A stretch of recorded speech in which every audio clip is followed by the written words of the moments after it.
दोर्भिर्युक्ता चतुर्भिः स्फटिकमणिमयीम् अक्षमालां दधाना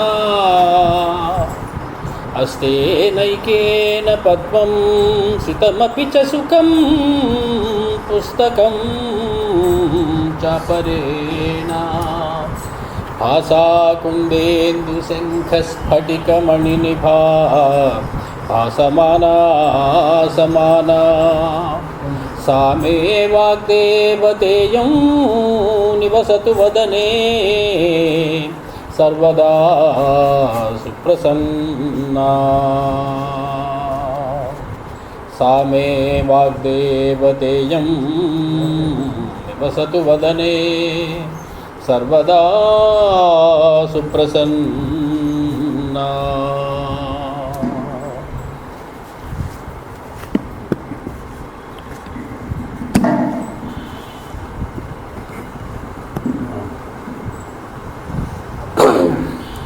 పెద్దలందరికీ నమస్కారం. చాలా కాలం తర్వాత మళ్ళీ మనం రామాయణం యొక్క సౌందర్యాన్ని గ్రోలడం కోసం ఇక్కడ కూర్చున్నాం. గణపతి యొక్క కరుణతో అనేకమైనటువంటి విఘ్నాలు రావడంతో మనం సుమారు అక్టోబర్ 28 తర్వాత మళ్ళీ ఈరోజు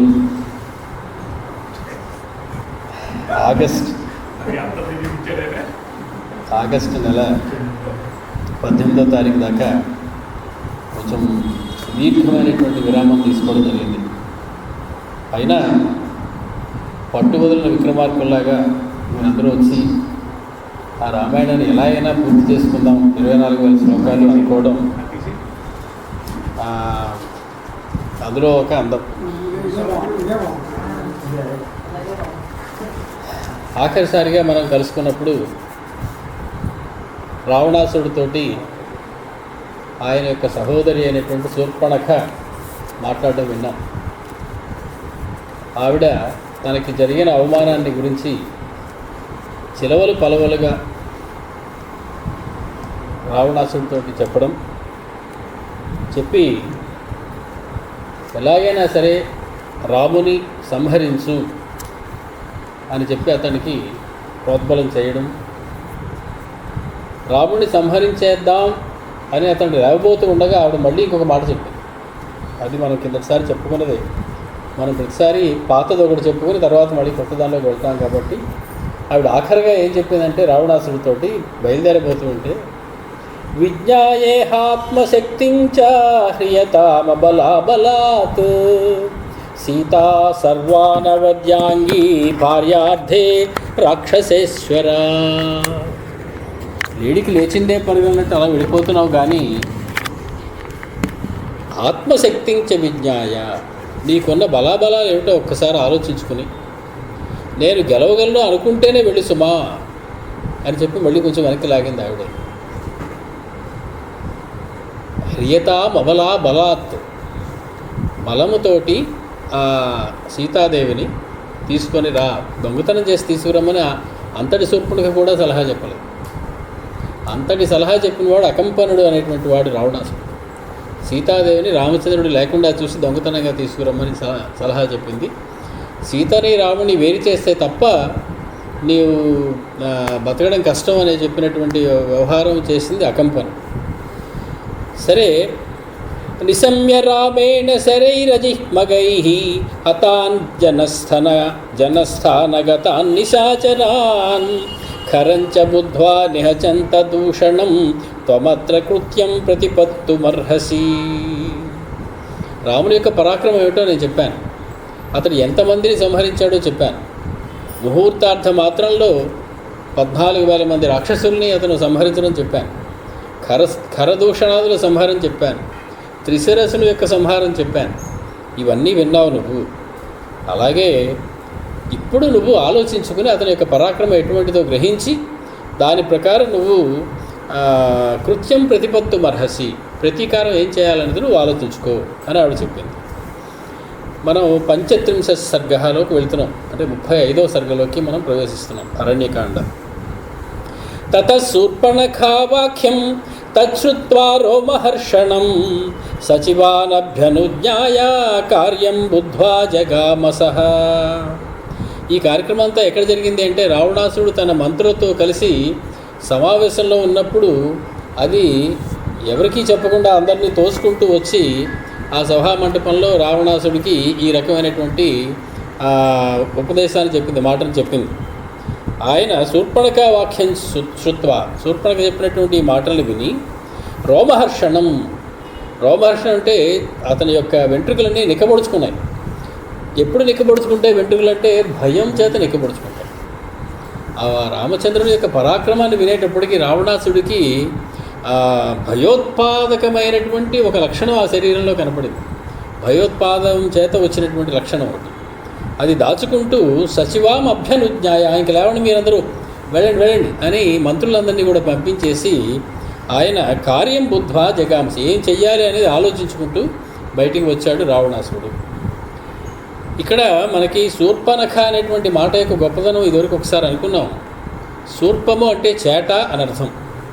శూర్పణఖ అంటే చేటల వంటి గోళ్ళు కలది, అది దాని యొక్క అసలు పేరు. కానీ మహర్షి పెట్టినటువంటి పేరు అది కాదట. శూర్పణఖ అనేటువంటి మాటకి వేరే అర్థం ఉందయ్యా అని పెద్దలు చెప్తారు. శూర్పేణ శోణిత భాజనేన యజ్ఞాది సత్క్రియాం నఖయతి దోషయతి ఇది శూర్పణఖ. అది శూర్పము అంటే రక్తసిక్తమైనటువంటిది అని అర్థం. శూర్పమైనది అంటే రక్తసిక్తమైనది అని అర్థం. రక్తసిక్తమైనటువంటి యజ్ఞ అనేటువంటి దానితోటి యజ్ఞాది సత్క్రియలను నఖయతి దూషయతి పాడు చేసేటువంటిది కాబట్టి దాని పేరు శూర్పణఖ అని చెప్పి పెద్దలు వ్యాఖ్యానం చేస్తారు. ఆవిడ చెప్పినటువంటి మాటల్ని విన్నాడు రావణాసురుడు. విన్న వెంటనే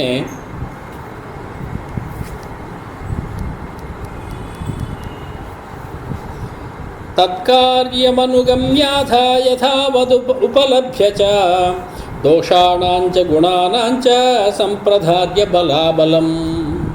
గబగబా బేరీజు వేసుకుంటున్నాడు. రాముడి యొక్క బలానికి, తన సమస్తమైనటువంటి సైన్యానికి తనకే ఉన్న బలం ఒకవైపు, ఈ ఎవరి బలాబలాలు ఎటున్నాయని చెప్పి తత్కార్యం అనుగమ్య, ఆ చేద్దాం అనుకున్న పని గురించి ఆలోచిస్తూ యథావత్ ఉపలభ్యచ పర్యాలోచన చేసి యుద్ధమిద్ధం అనేటువంటి ఒక నిశ్చయానికి వచ్చినటువంటి వాడై దోషాలని గుణాలని యుద్ధం చేయడానికి వెళితే ఎలా ఉంటుంది, వెళ్లకుండా వేరే రకంగా సీతమ్మని తీసుకొస్తే ఎలా ఉంటుంది అనేటువంటి విషయాన్ని నిశ్చయం చేసుకుని ఆ బలాబలాన్ని చూసుకుంటూ ఇతి కర్తవ్యమిత్యేవ కృత్వా నిశ్చయమాత్మనః, మనసులో ఒక నిశ్చయానికి వచ్చేసాడు. ఈ రకంగా చేయదలుచుకున్నాను నేను అనేటువంటి ఒక నిశ్చయానికి వచ్చేసాడు. స్థిర బుద్ధి తతో రమ్యాం యానశాలాం జగామసః. స్థిర బుద్ధి, ఒక నిశ్చితమైనటువంటి బుద్ధి, ఒక ఆలోచన ఒకదాన్ని చేశాడు. మనం బుద్ధి అనేటువంటి మాట కూడా చాలాసార్లు చెప్పుకున్నాం. బుద్ధి అంటే ఏమిటి అని. రకరకాల పదాలకి రకరకాల అర్థాలు ఉంటాయి సంస్కృతంలో. స్మృతిర్వ్యతీత విషయ మది రాగామి గోచర బుద్ధి తాత్కాలికి జ్ఞేయ అనేటువంటి మాట చెప్తారు పెద్దలు. స్మృతి అనేటువంటి మాటకి ఏమిటంటే అర్థం వ్యతీత విషయ, జరిగిపోయిన విషయాలకి సంబంధించినటువంటి జ్ఞానం ఏదైతే ఉందో దాన్ని స్మృతి అంటారు. మతి రాగామి గోచర, మతి అంటే జరగబోయేటువంటి విషయానికి సంబంధించినటువంటి జ్ఞానాన్ని మతి అంటారు. ఒక అందమైనటువంటి గాజు బొమ్మను తీసుకెళ్తున్నప్పుడు కింద పడేస్తే ఏమంటాం, మతి లేదా అంటాం. అంటే జాగ్రత్తగా పట్టుకోకపోతే అది కింద పడి బదులవుతుంది అనేటువంటి జ్ఞానం నీకు లేదా అని అర్థం. అది మతి. ఆగామి గోచర, జరగబోయేదాన్ని ఊహించగలిగేటువంటి జ్ఞానం పేరు మతి. బుద్ధి తాత్కాలికి జ్ఞేయ, తాత్కాలికంగా ఏదైనా ఒక కష్టం వచ్చినప్పుడు అందులోంచి బయటపడడానికి అప్పటికప్పుడు తీసుకునే నిర్ణయానికి బుద్ధి అని పేరు. కాబట్టి ఇప్పుడు ఇతడు ఏం చేస్తున్నాడు, కర్తవ్యం ఏంటో నిశ్చయం చేసుకుని స్థిరబుద్ధి కలిగినటువంటి వాడై రమ్యమైనటువంటి తన యానశాలకు వెళ్ళాడు. గుర్రాలు ఉంచేటువంటి రథాలు గుర్రములు ఉండేటువంటి ప్రదేశం. యానము అంటే రథము అని అర్థం, ప్రయాణ వాహనం, గుర్రమని కాదు. అటువంటి రథాలు అవి ఉండేటువంటి, బహుశా అండర్ గ్రౌండ్లోనే ఎక్కడో అంతఃపురంలో పెట్టుంటారు ఇవన్నీ. వాటి దగ్గరికి వెళ్ళాడు. యానశాలాంతతో గత్వా ప్రచ్ఛన్నో రాక్షసాధిప. అప్పుడే మొదలైపోయింది నాటకం. ఎవరికి కనపడకుండా రహస్యంగా వెళ్ళాడంటే యానశాలలోకి. ఎవరికీ కనపడకుండా రహస్యంగా అంటే మంత్రులందరినీ పిలిచి చెప్పొచ్చు. ఆయన రావగానే 10 మంది వందిమాగదులు లేస్తారు, సేవకులు లేస్తారు, ఏం చేయమంటారు అనుకుంటూ. వాళ్ళందరినీ వదిలిపెట్టేసి ఒక్కడు యానశాలలోకి వచ్చాడు, ఎవరికీ చెప్పలేదు, రహస్యంగా యానశాలలో ప్రవేశించాడు. రహస్యంగా రాకపోతే ఏమవుతుంది అంటే మండోదరి పట్టుకుని చెడమడ తిట్టి ఉండేది. ఆ రాజ్యంలో ఉన్నటువంటి వృద్ధులందరూ కూడా కలిసి ఇటువంటి పని చేయడానికి సిగ్గుందా లేదా అని చెప్పి పని చేయకుండా అడ్డం పడి ఉండేవారు. కాబట్టి ఎవరికీ తెలియకుండా ప్రచ్ఛన్నుడై అతడు యానశాలలోకి ప్రవేశించాడు. అక్కడ పాపం జోగుతూ నిద్రపోతూ ఉండి ఉంటాడు రథాన్ని తోలేటువంటి సారథి ఒకడు.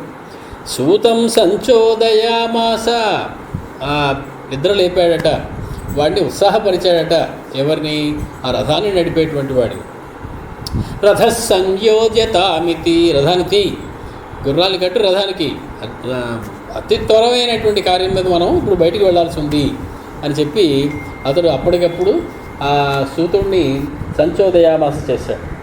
ఏవ ముక్త క్షణేనైవ సారథిర్లఘు విక్రమ రథం సంయోజయామాస తస్యాభిమతముత్తమం. అతని యొక్క ఉత్తమమైనటువంటి అభిమతాన్ని తెలుసుకున్నటువంటి ఆ సూతుడు క్షణకాలంలో రథాన్ని సిద్ధం చేసి ఆయన ముందు పెట్టాడు. కాంచన రథమాస్థాయ, వెళ్ళేటప్పుడు మళ్ళీ మహారాజుకి మామూలు రథాలు కుదరవు, కాంచనమైనటువంటి బంగారుమయమైనటువంటి రథాన్ని ఎక్కాడు. కామగం రత్నభూషితం, అది కామగమైనటువంటి రథమట. ఆయన ఏది సంకల్పించాడో, ఎక్కడికి వెళ్ళాడో అనుకున్నాడో అనుకుంటే చాలు, అంతే, దానిలో కూర్చోవడమే, అది అక్కడికి వెళ్ళిపోతూ ఉంటుంది ఆ రథం. మరి దానికి సూతుడు ఎందుకో నాకు అర్థం. అటువంటి కామగమైనటువంటి బంగారుమయమైనటువంటి ఆ రథాన్ని, అంటే మ్యాన్లెస్ ఒక ఎయిర్క్రాఫ్ట్ లాంటిదన్నమాట. కామగమైనటువంటి రత్నభూషితం, అనేకమైనటువంటి రత్నములతో అలంకరించబడినటువంటి రథాన్ని ఎక్కాడు. దానికి ఉన్నటువంటి గుర్రములు ఏమున్నాయి అంటే గుర్రములు కాదటవి. పిశాచ వదనై యుక్తం ఖరై కాంచన భూషణై, పిశాచ ముఖములు కలిగినటువంటి కంచరగాడిదలతో పోల్చబడినటువంటి రథం అది. అటువంటి రథాన్ని, అంత అందమైనటువంటి బంగారమైనటువంటి రథానికి ఇటువంటి గుర్రాలని తగిలిచి అన్ని రాక్షస కృత్యములు అంటే ఎలా ఉంటాయో తెలుస్తుంది మనకి. ఆ పైగా ఆ హయములకి కాంచన భూషణై, వాటికి మళ్ళీ బంగారు ఆభరణాలన్నీ తొడిగినటువంటి ఆ గాడిదలు, వాటిని పెట్టుకున్నటువంటి అటువంటి రథాన్ని ఎక్కి కూర్చున్నాడట. మేఘ ప్రతిమనాదేన సతేన ధనదారుజ రాక్షసాధిపతి శ్రీమాన్ యయౌ నదనదీపతిం. నదనదీపతి, నదీపతి లేదా నదపతి అంటే నదులు నదములు అని 2 ఉంటాయి మనకి. తూర్పు నుంచి పడమటికి వెళ్ళేవి అన్నిటికీ నదములు, పడమటి నుంచి తూర్పుకు వచ్చేవన్నీ నదులు. ఇలా మనం 2 రకాలుగా చెప్పుకుంటాం. ఆ రకంగా ఈ నదులన్నిటికీ పతి ఎవరు అంటే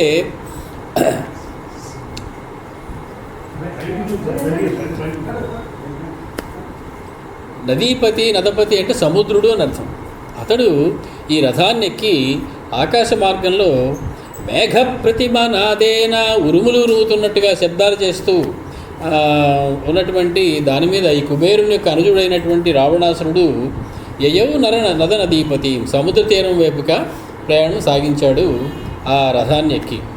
సశ్వేతవాలవ్యజన శ్వేతఛత్రోదశానన స్నిగ్ధవైడూర్య సంకాశ తప్త కాంచన కుండల. వాడి ఆకారం చూస్తే మతిపోతోంది.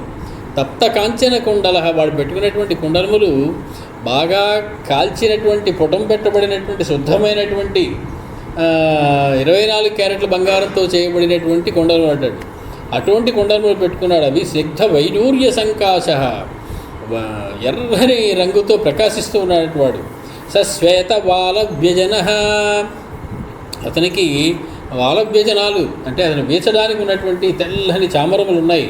శ్వేతఛత్ర, సర్వ సామ్రాజ్యాధిపతికి ఉండేటువంటి శ్వేతఛత్రం ఏదైతే ఉందో అది ఉంది ఆ రథం మీద. వింశద్భుజో, 20 భుజాలతోటి వెలిగిపోతూ ఉన్నాడు వాడు. దశగ్రీవో, 10 తలకాయలు కనపడుతూ ఉన్నాయి. మామూలుగా ఉత్తప్పుడు ఇంట్లో ఉన్నప్పుడు అవన్నీ బయటికి కనపడవు. ఒక తలకాయ 2 చేతులతో తిరుగుతూ ఉంటాడు.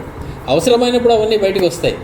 బాగా కుత్సితమైనటువంటి ఆలోచన చేయగానే 10 తలలు కూడా బయటకు వచ్చి అంత కుత్సితమైనటువంటి ఆలోచన చేయడానికి సహకరించడం కోసమా అన్నట్లు ఒక 20 చేతులు 10 తలకాయలతోటి. దర్శనీయ పరిచ్ఛద త్రిదశారిర్మునీంద్రఘ్నో దశ శీర్ష ఇవాద్రిరాట్.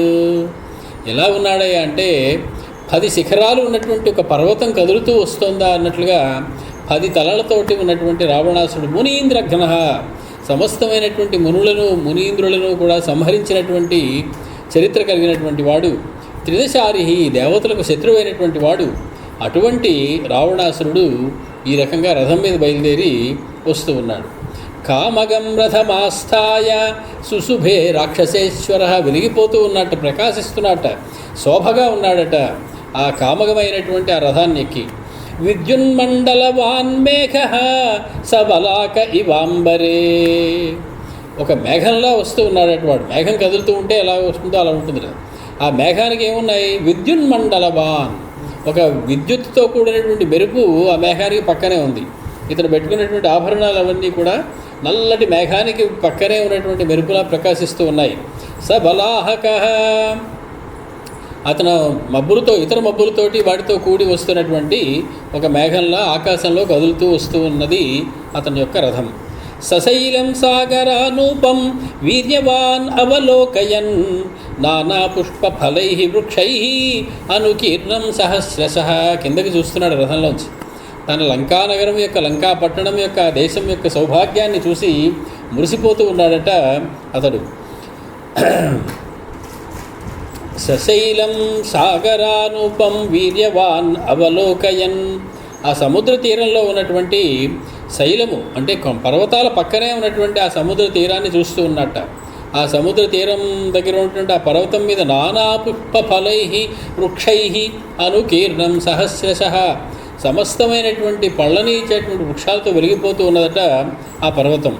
శీతమంగళతోయాభి పద్మినీభి సమంతతః విశాలై ఆశ్రమపదై వేదిమద్భి సమావృతం. అక్కడ చల్లనైనటువంటి మంగళమైనటువంటి నీళ్లతోటి కదులుతూ ఉన్నటువంటి సరోవరాలు ఉన్నాయట. అన్నీ కూడా చుట్టుపక్కల ఆ పర్వతానికి పక్కనే. అక్కడ విశాలమైనటువంటి ఆశ్రమ పదములు ఉన్నాయట. అక్కడ యాగాలు చేసేటువంటి వేదులు ఉన్నాయట. ఎంత రాక్షసుడైనా పరమ వేదాంగవేత్త అయినటువంటి రావణాసురుడు స్వయంగా తాను అనేక యజ్ఞాలు చేశాడు. తన రాజ్యంలోని రాక్షసుల చేత అనేకమైనటువంటి యజ్ఞాలు చేయిస్తూ ఉన్నాడు. కాబట్టి అక్కడ అనేకమైనటువంటి యజ్ఞాలు జరుగుతున్నటువంటి ఒక ప్రాంతం కనపడిందట అతనికి. కదళ్యాఢకి సంబాధం నాడికేరోపశోభితం సాలై సాలై స్తమాలైశ్చ పుష్పితై తరుభిర్వృతం. అక్కడ కదళీ వృక్షములు, అరటి చెట్లు చాలా ఉన్నాయట. ఆఢకి అనేటువంటి ఒక రకమైనటువంటి ధాన్యాన్ని ఇచ్చేటువంటి వృక్షం ఒకటి, అటువంటి వృక్షాలు ఉన్నాయట. నారికేళములు, కొబ్బరి చెట్లు ఉన్నాయట. వాటన్నిటితోటి చక్కగా వెలిగిపోతూ ప్రశాంతంగా ఉన్నటువంటి ఆశ్రమ పదం ఒకటి కనపడింది. అక్కడ యజ్ఞాలు చేసేటువంటి వేదిక కనపడింది. అక్కడ సాల వృక్షములు ఉన్నాయి, తమాల వృక్షములు ఉన్నాయి, అన్నీ కూడా పుష్పించి ఉన్నాయి. నాగై సుపర్ణై గంధర్వై కిన్నెరైశ్చ సహస్రశః అజై వైఖానసై మాషై వాలఖిల్యై మరీచిపై. రకరకాల జాతుల ఉన్నటువంటి ప్రజలందరూ కూడా చుట్టుపక్కల విహరిస్తూ ఉన్నారట. ఎవరయ్యే వాళ్ళంటే నాగులు, సుపర్ణులు అంటే గరుత్మంతుని జాతికి చెందినటువంటి వారు, గంధర్వులు, కిన్నెరులు వేల కొద్దీ ఉన్నారట అక్కడ. అలాగే అజైహి అంటే బ్రహ్మ యొక్క సంతానం, ఆజైహి అని బ్రహ్మ యొక్క కుమారులు, వాళ్ళందరూ కూడా అక్కడ తిరుగుతూ ఉన్నారట. వైఖానసులు, వాలఖిల్యులు, వీళ్ళందరూ కూడా రకరకాల జాతులు కలిగినటువంటి చారణలు, సిద్ధులు, అలాగూ కిన్నెరులు, కింపురుషులు, అలాగే వీళ్ళు కూడా అక్కడ కనపడ్డారట. మరీచిపై అంటే సూర్యుని యొక్క కిరణాలను తాగి బతుకుతారంతే వాళ్ళు తపస్సు. ఇంకేమీ తీసుకోరు, కనీసం మంచినీళ్ళు కూడా తాగకుండా సూర్యకిరణాల నుంచి వచ్చేటువంటి శక్తిని త్రాగి బతికి తపస్సులు చేసుకునేటువంటి వాళ్ళు మరీచిపులు అంటారు. అటువంటి మరీచిపులు కూడా చాలామంది ఉన్నారట. అత్యంత నియతాహారై శోభితం పరమర్షిభి జితకామైశ్చ సిద్ధైశ్చ చారణై ఉపశోభితం. చాలా నీతమైనటువంటి ఆహారం తీసుకుంటూ తపస్సులు చేసుకునేటువంటి ఋషులు కొంతమంది కనిపించారు అక్కడ. జితకామై, కోరికలు లేని వాళ్ళందరూ అక్కడ ఉన్నారు, కోరికలు తీరిపోయిన వాళ్ళందరూ అక్కడ ఉన్నారు. సిద్ధులు ఉన్నారు, చారులు ఉన్నారు. దివ్యాభరణ మాల్యాభి దివ్య రూపాభిరావృతం క్రీడారతి విధిజ్ఞాభి అప్సరోభి సహస్రశః. అనేకమైనటువంటి దివ్య రూపాలు కలిగినటువంటి, దివ్యాభరణాలు కలిగినటువంటి, దివ్యాంబరాలు వేసుకున్నటువంటి అప్సర స్త్రీలు ఎంతోమంది అక్కడ కనపడ్డారు. సేవితం దేవపత్నీభిః శ్రీమతీభిః శ్రియావృతం దేవదానవసంఘైశ్చ చరితం త్వమృతాశిభిః. అక్కడ దేవతల పత్రులు కూడా కొంతమంది విహరిస్తూ ఉన్నారట. శ్రీమంతులైనటువంటి దేవతల పత్రులకు విహరిస్తూ ఉన్నారట. వాళ్ళందరూ కూడా అత్యంత సంపదలతోటి కూడుకున్నటువంటి వాళ్ళే శ్రీమంతులైనటువంటి దేవతల పత్రులందరూ అక్కడ విహరిస్తూ ఉన్నారట. దేవదానవ సంఘైశ్చ, దేవతల సమూహాలు ఉన్నాయి, దానవుల సమూహాలు ఉన్నాయి. అమృతాశిభిః, అమృతాన్ని తిని బతికేటువంటి వాళ్ళు కూడా అక్కడ కొంతమంది నివసిస్తూ ఉన్నారట. అటువంటి వాళ్ళందరూ ఉన్నప్పుడు హంస క్రౌంచ ప్లవాకీర్ణం సారసై సంప్రణాదితం వైడూర్య ప్రస్తరం రమ్యం స్నిగ్ధం సాగర తేజస. హంసలున్నాయి, క్రౌంచ పక్షులున్నాయి, వాటన్నిటితోకి దట్టమైపోయి ఉంది ఆ ప్రదేశం అంతా. సారస పక్షులు ఉన్నాయి, అరుస్తూ ఉన్నాయి అవి. వైడూర్య ప్రస్తరం, ఆ కొండ యొక్క భాగాలన్నీ కూడా వైడూర్యములతో నిండిపోయి ఉన్నాయట. వైడూర్యం అనేటువంటి ఒక విలువైనటువంటి రాయి, వాటితోటి కూడా కప్పబడినటువంటి ఆ ప్రదేశం చాలా అందంగా ప్రకాశిస్తూ ఉందట. పాండరాణి విశాలాని దివ్యమాల్యయుతాని చ తూర్యగీతాభిజుష్టాని విమానాన్ని సమంతతః. ఆ చుట్టుపక్కలంతా కూడా అనేకమైనటువంటి విమానాలు కనపడ్డాయట ఆకాశంలో. అవన్నీ కూడా పాండరాణి, చాలా తెల్లనైనవి, విశాలమైనవి. దివ్యమాల్యయుతాని చ, అందమైనటువంటి మాలికలతో కట్టబడినటువంటివి.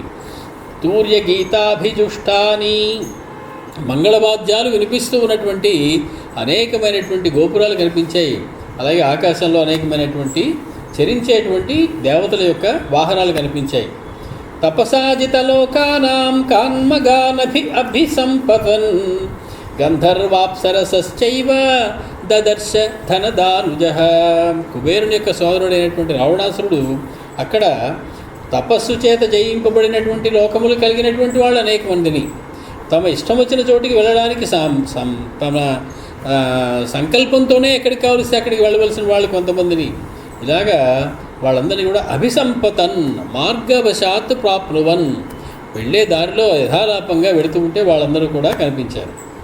నిర్యాసర మూలానాం చందనానాం సహస్రశః వనాన్ని పశ్యన్ సౌమ్యాని ఘ్రాణతృప్తికరాణి చ. మంచి సుగంధాలు వెదజల్లేటువంటి చందన వృక్షాలు ఉన్నాయట ఆ ప్రాంతం అంతా. అక్కడే నిర్యాస రసమూలానాం, నిర్యాస రసము అంటే అదొక ఔషధి విశేషమట. అది అత్యంత అద్భుతమైనటువంటి సువాసనని వెదజల్లేటువంటి మూలిక ఒకటి. అటువంటి మూలికలు కలిగినటువంటి వృక్షములు లేదా చెట్లు కూడా అక్కడ కనపడ్డాయి. మూలములు కలిగినటువంటి, వేళ్ళు కలిగినటువంటివి. అవన్నీ కూడా ఘ్రాణ తృప్తికరాణి, ఘ్రాణేంద్రియానికి పరమమైనటువంటి తృప్తినిస్తూ ఉన్నాయి, చక్కటి సువాసనలు బదులుతూ. అగరుణాంచ ముఖ్యానాం వనాన్యుపవనాని చ తక్కోలానాంచ జాత్యానాం ఫలానాంచ సుగంధినాం. అందమైనటువంటి అగురు ధూపముల యొక్క వాసన వస్తూ ఉన్నది ఆ వనములు, ఉపవనముల యొక్క ప్రదేశముల నుంచి. అలాగే తక్కోల వృక్షములు, జాతి ఫలములు కలిగినటువంటివి, సుగంధములు కలిగినటువంటి, పుష్పములు కలిగినటువంటి అనేకమైనటువంటి వృక్షాలని అతడు చూస్తూ ఆకాశంలో ప్రయాణిస్తూ ఉన్నాడు. పుష్పాణి చ తమాలస్య గుల్మాని మరిచస్య చ ముక్తానాంచ సమూహాని సుష్యమాణాని తీరతః. కొన్ని తమాల వృక్షం యొక్క పుష్పములు, కొన్ని గుల్మములు, మరీచి పుష్పముల యొక్క గుల్మములు అనేకములు కనపడుతూ ఉన్నాయి. అవన్నీ కూడా కొన్ని పుష్పములు కిందకి రాలిపోయి ఎండకి ఎండిపోయి ఆ సముద్ర తీరంలో కనపడ్డాయట. అతడు ఆకాశం నుంచి చూస్తూ వస్తూ ఉంటే. శంఖానాం ప్రస్తరంచైవ ప్రవాళని చ యంతథా కాంచనాని చ శైలాని రాజతాని చ సర్వశః. కొన్ని బంగారపు పర్వతాలు ఉన్నాయి, కొన్ని వెండి పర్వతాలు కనపడుతూ ఉన్నాయి. అక్కడ శంఖములు బోళ్ళు ఉన్నాయి, ప్రవాళములు, పగడములు బోళ్ళు కనపడుతూ ఉన్నాయి అక్కడ. వీటన్నిటినీ కూడా చూసుకుంటూ ఆయన ఆకాశంలోంచి దిగుతూ ఉన్నాడు. ప్రస్రవాణి మనోజ్ఞాని ప్రసన్నాని హృదాని చ ధనధాన్యోపపన్నాని శ్రీరత్నై శోభితాని చ. ఇంకొంచెం కిందకి దిగి ఉంటాడు. అక్కడక్కడ ధాన్యాగారాలు కనపడుతూ ఉన్నాయట. వాటిలో పనిచేసుకునేటువంటి స్త్రీలు కొంతమంది కనపడుతూ ఉన్నారట. స్త్రీరత్నై శోభితాని, స్త్రీరత్నముల చేత శోభించమైనటువంటి ఆ ప్రదేశాన్ని చూస్తూ వస్తూ ఉన్నాడు.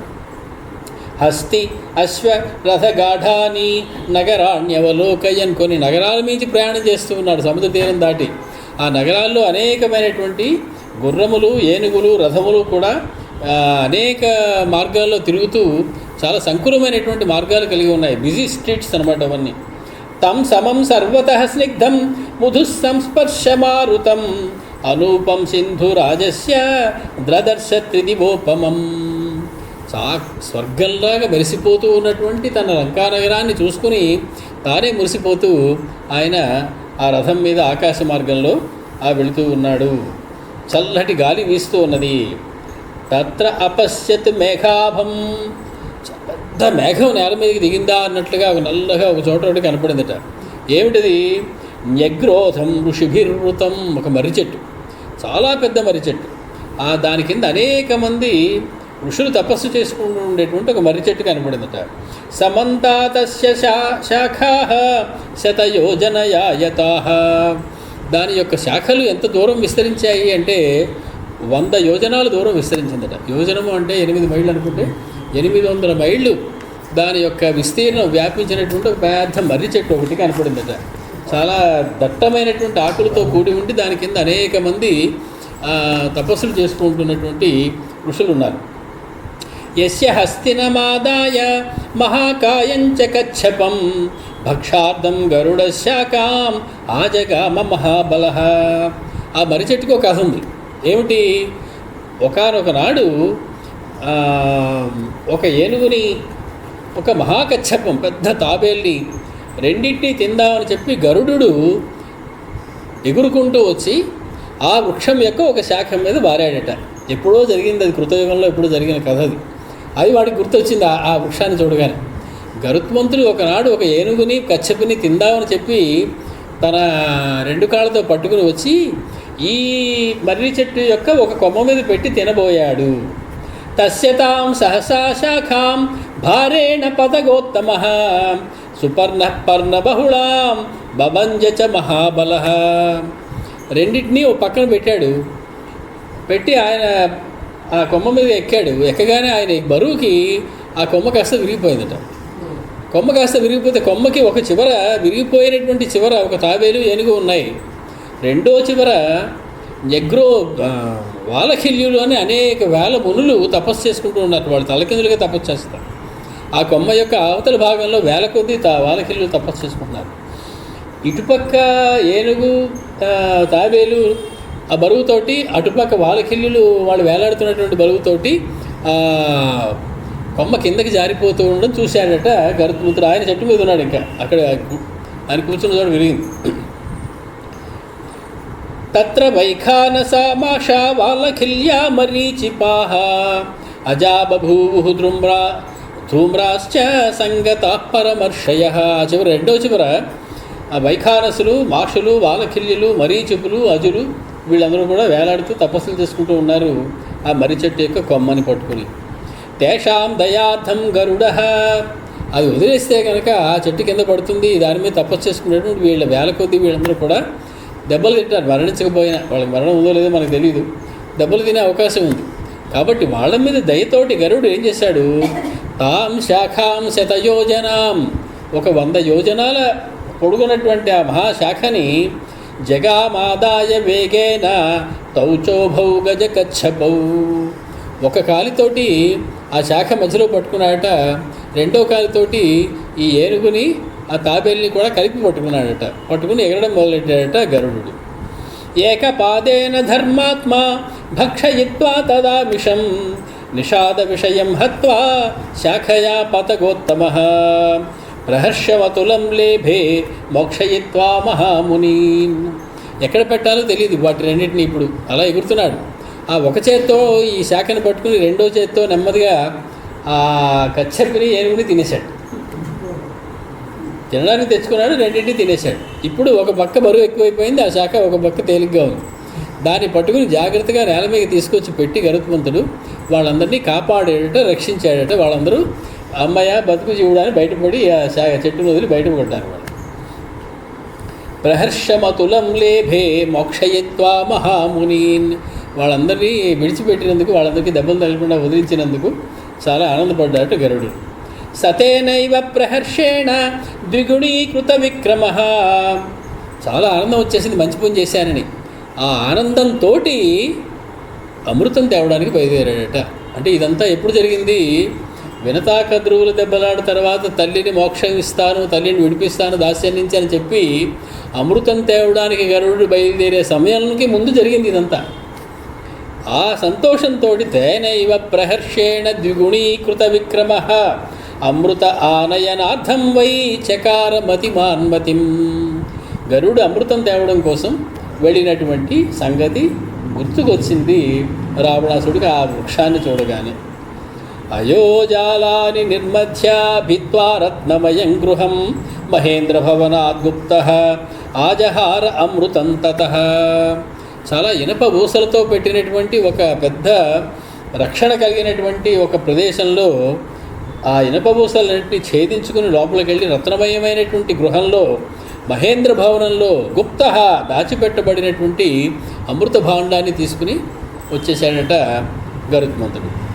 తం మహర్షిగణై చుష్టం సుపర్ణకృత లక్షణం నామ్నా సుభద్రం యగ్రోధం దదర్శ ధనదారుజ. అప్పటి నుంచి ఈ మర్రి చెట్టుకి సుభద్రము అని పేరు పెట్టారు. అంటే దాని మీద ఉన్న వాళ్ళకి ఎవరికి ఏ ప్రమాదం రాదు, బాగానే ఉంటారు అని. అటువంటి సుభద్రము అనేటువంటి పేరు గల మర్రి చెట్టుని దదర్శ ధనజానుజ, కుబేరుని యొక్క సోదరుడైనటువంటి రావణాసురుడు దాన్ని ఇప్పుడు చూశాడు. తంతు గత్వా పరం పారం సముద్రస్య నదీపతే. ఆ నిగ్రోధ వృక్షాన్ని, ఆ మర్రి చెట్టుని కూడా దాటి ముందుకు వెళ్ళాడు. వెళ్ళేటప్పటికీ దదర్శ ఆశ్రమం ఏకాంతే. చుట్టుపక్కలంతా నిర్మానుష్యంగా ఉంది. అక్కడ ఒకే ఒక ఆశ్రమం ఒకటి కనపడింది. రమ్యే, చాలా రమ్యంగా ఉంది. పుణ్యే, చాలా పుణ్యప్రదమైనటువంటి ఆశ్రమంలా కనపడుతోంది. వనాంతరే, ఆ దట్టమైనటువంటి ఆ వనము అడవి లోపల ఏకాంతంగా ఒక ఆశ్రమ ప్రదేశం ఉంది. ఆ ఆశ్రమ ప్రదేశాన్ని చూసి రథాన్ని అక్కడికి నెమ్మదిగా దింపుతున్నాడు ఆయన. తత్ర కృష్ణాజినధరం, కృష్ణాజినాన్ని కట్టుకుని జటావల్కలధారిణం, జటావల్కలములు ధరించినటువంటి దదర్శ నియతాహారం, నియతమైనటువంటి ఆహారాన్ని తీసుకుంటూ ఆహార శుద్ధి కలిగినటువంటి మరీచం నామ రాక్షసం, మారీచుడు అని పేరు కలిగినటువంటి రాక్షసుల యొక్క దర్శనం చేసుకున్నాడట రావణాసురుడు. రావణాసురుడు మారీచుడికి దగ్గరికి రావడం ఇది రెండోసారి. మనం ఎదురు చెప్పుకున్నాం.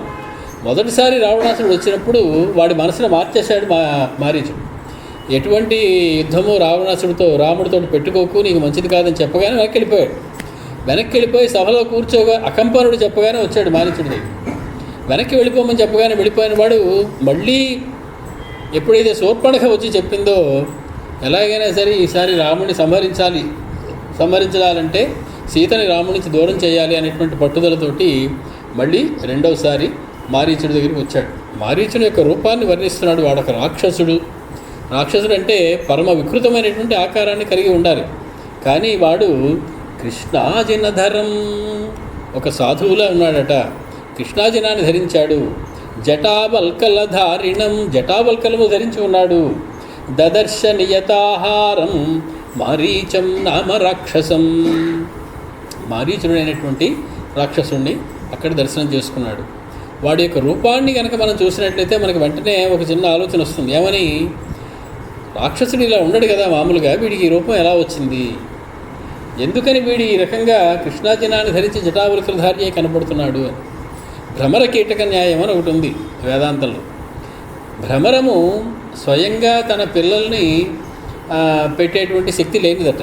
కాబట్టి వేరే కీటకం ఏదైనా పిల్లల్ని పెట్టినట్లయితే ఆ కీటకాన్ని తీసుకొచ్చి తన గూట్లో పెట్టి దాని చుట్టూ తిరుగుతూ ఉంటుంది జంకారం చేసుకుంటూ 24 గంటలు. ఆ కీటకం నెమ్మదిగా పెరిగి పెద్దదై గుడ్డులోంచి బయటికి రాగానే మొదట విన్నది ఈ ఝంకార ధ్వని, రోజు వినపడుతున్నది ఈ ఝంకార ధ్వని. కొన్నాళ్ళకి అది కూడా ఝంకార ధ్వని చేసుకుంటూ బయటకు వచ్చేస్తుంది. భ్రమరం ఇంకో భ్రమరం తయారు చేస్తుందన్నమాట. అంటే నిరంతరము ఒకే విషయాన్ని ఆలోచిస్తూ ఉంటే దాని లక్షణాలు దీనికి ఎలాగైతే అబ్బుతాయో, నిరంతరము రామచింతన చేస్తున్నటువంటి మారీచుడికి రామలక్షణాలన్నీ అబ్బాయి. రాముడు కృష్ణాజినధర జటావల్కలధారిణ నియతాహార్, ఈ మూడు కూడా రాముడి యొక్క లక్షణాలు. కాబట్టి వీడిప్పుడు కృష్ణాజనధరాన్ని ధరించాడు, జటావల్కరాన్ని ధరించాడు, నీతమైనటువంటి ఆహారాన్ని కలిగి ఉన్నాడు. ఆ మార్పు ఎంతగా మార్పు వస్తుందంటే వాడి గొంతు కూడా రాముల వారి గొంతులో అయిపోతుంది. రాముల వారు మాట్లాడితే ఎలా ఉంటుందో అదే ఫ్రీక్వెన్సీ, అదే మాడ్యులేషన్తో మాట్లాడుతున్నాడు. అంతగా రామభక్తికి లోనైపోయి ఉన్నాడు వాడు. స రావణ సమాగమ్య విధివత్ తేన రక్షసా మారీచేన అర్చితో రాజా సర్వకామైరమానుష. అంత రామభక్తుడైనటువంటి మారీచుడు రావణాసురుడు వస్తే తిట్టాలి, కొట్టాలి. నువ్వు నా దగ్గరికి రావద్దు, నేను పూజ చేసుకుంటున్నాను, జపం చేసుకుంటున్నాను, వెళ్ళిపో అనాలి. కానీ అర్చిత, అతన్ని విధివత్ యథావిధిగా అర్చన చేశాడు. ఎందుకని చేశాడు చెప్తున్నాడు మరి. రాజా, అతడు మహారాజు వచ్చినప్పుడు అతనికి తగినటువంటి అర్చన చేయవలసినటువంటి బాధ్యత పౌరులందరికీ ఉంటుంది. కాబట్టి మారీచేన అర్చిత రాజా సర్వకామైర మానుష, మానుష సంబంధం కాని సమస్తమైనటువంటి అర్చనలు చేశాడు. అంటే రాక్షస జాతికి ఏవేవి యోగ్యమైనటువంటి అర్చనలు ఉన్నాయో వాళ్ళ పద్ధతి ఎలా ఉంటుందో అలాంటి పద్ధతి ప్రకారం ఆయన రావణాసురుని అర్చన చేశాడు. తం సయం పూజయిత్వా తు భోజనేన ఉదకేన చ. ఎంతసేపు అయిందో బయలుదేరి రెండైనా అతనికి చక్కటి భోజనాన్ని పెట్టాడు, ఉదకాన్ని ఇచ్చాడు, మంచినీళ్ళు ఇచ్చాడు. అర్థోహితయా వాచ మారీచో వాక్యమబ్రవీత్. అన్నీ అయిన తర్వాత ఆయన కూర్చున్నాక అర్థసహితమైనటువంటి ఒక మాటని మారీచుడు పలికాడట. ఏమని? కచ్చిత్ సుకుశలం రాజన్ లంకాయాం రాక్షసేశ్వర కేనార్థేన పునస్త్వం వై తూర్ణమేవ ఇహాగత. నిన్నే కదయ్యా వచ్చావు, మళ్ళీ తగలబడ్డావేమిటి? తగలడ్డావనే మాట వాడకపోవచ్చు. తూర్ణమేవ ఇహాగత కిం పునః, మళ్ళీ వచ్చావేమిటయ్యా అన్నాడు. నిన్ననే మొన్ననే వచ్చిన వాడి మళ్ళీ రెండోసారి వచ్చావేమిటి? మళ్ళీ ఎందుకు వచ్చావు నువ్వు? ఏదో కీడు శంకిస్తుంది వాడి మనసులో.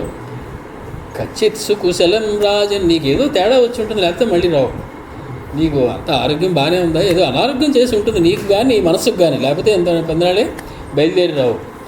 లంకాయాం రాక్షసేశ్వర, లంక అంతా క్షేమంగానే ఉంది కదా, ఇంకా నువ్వు మళ్ళీ వచ్చావేమిటి అని అడిగాడట మారీచుడు.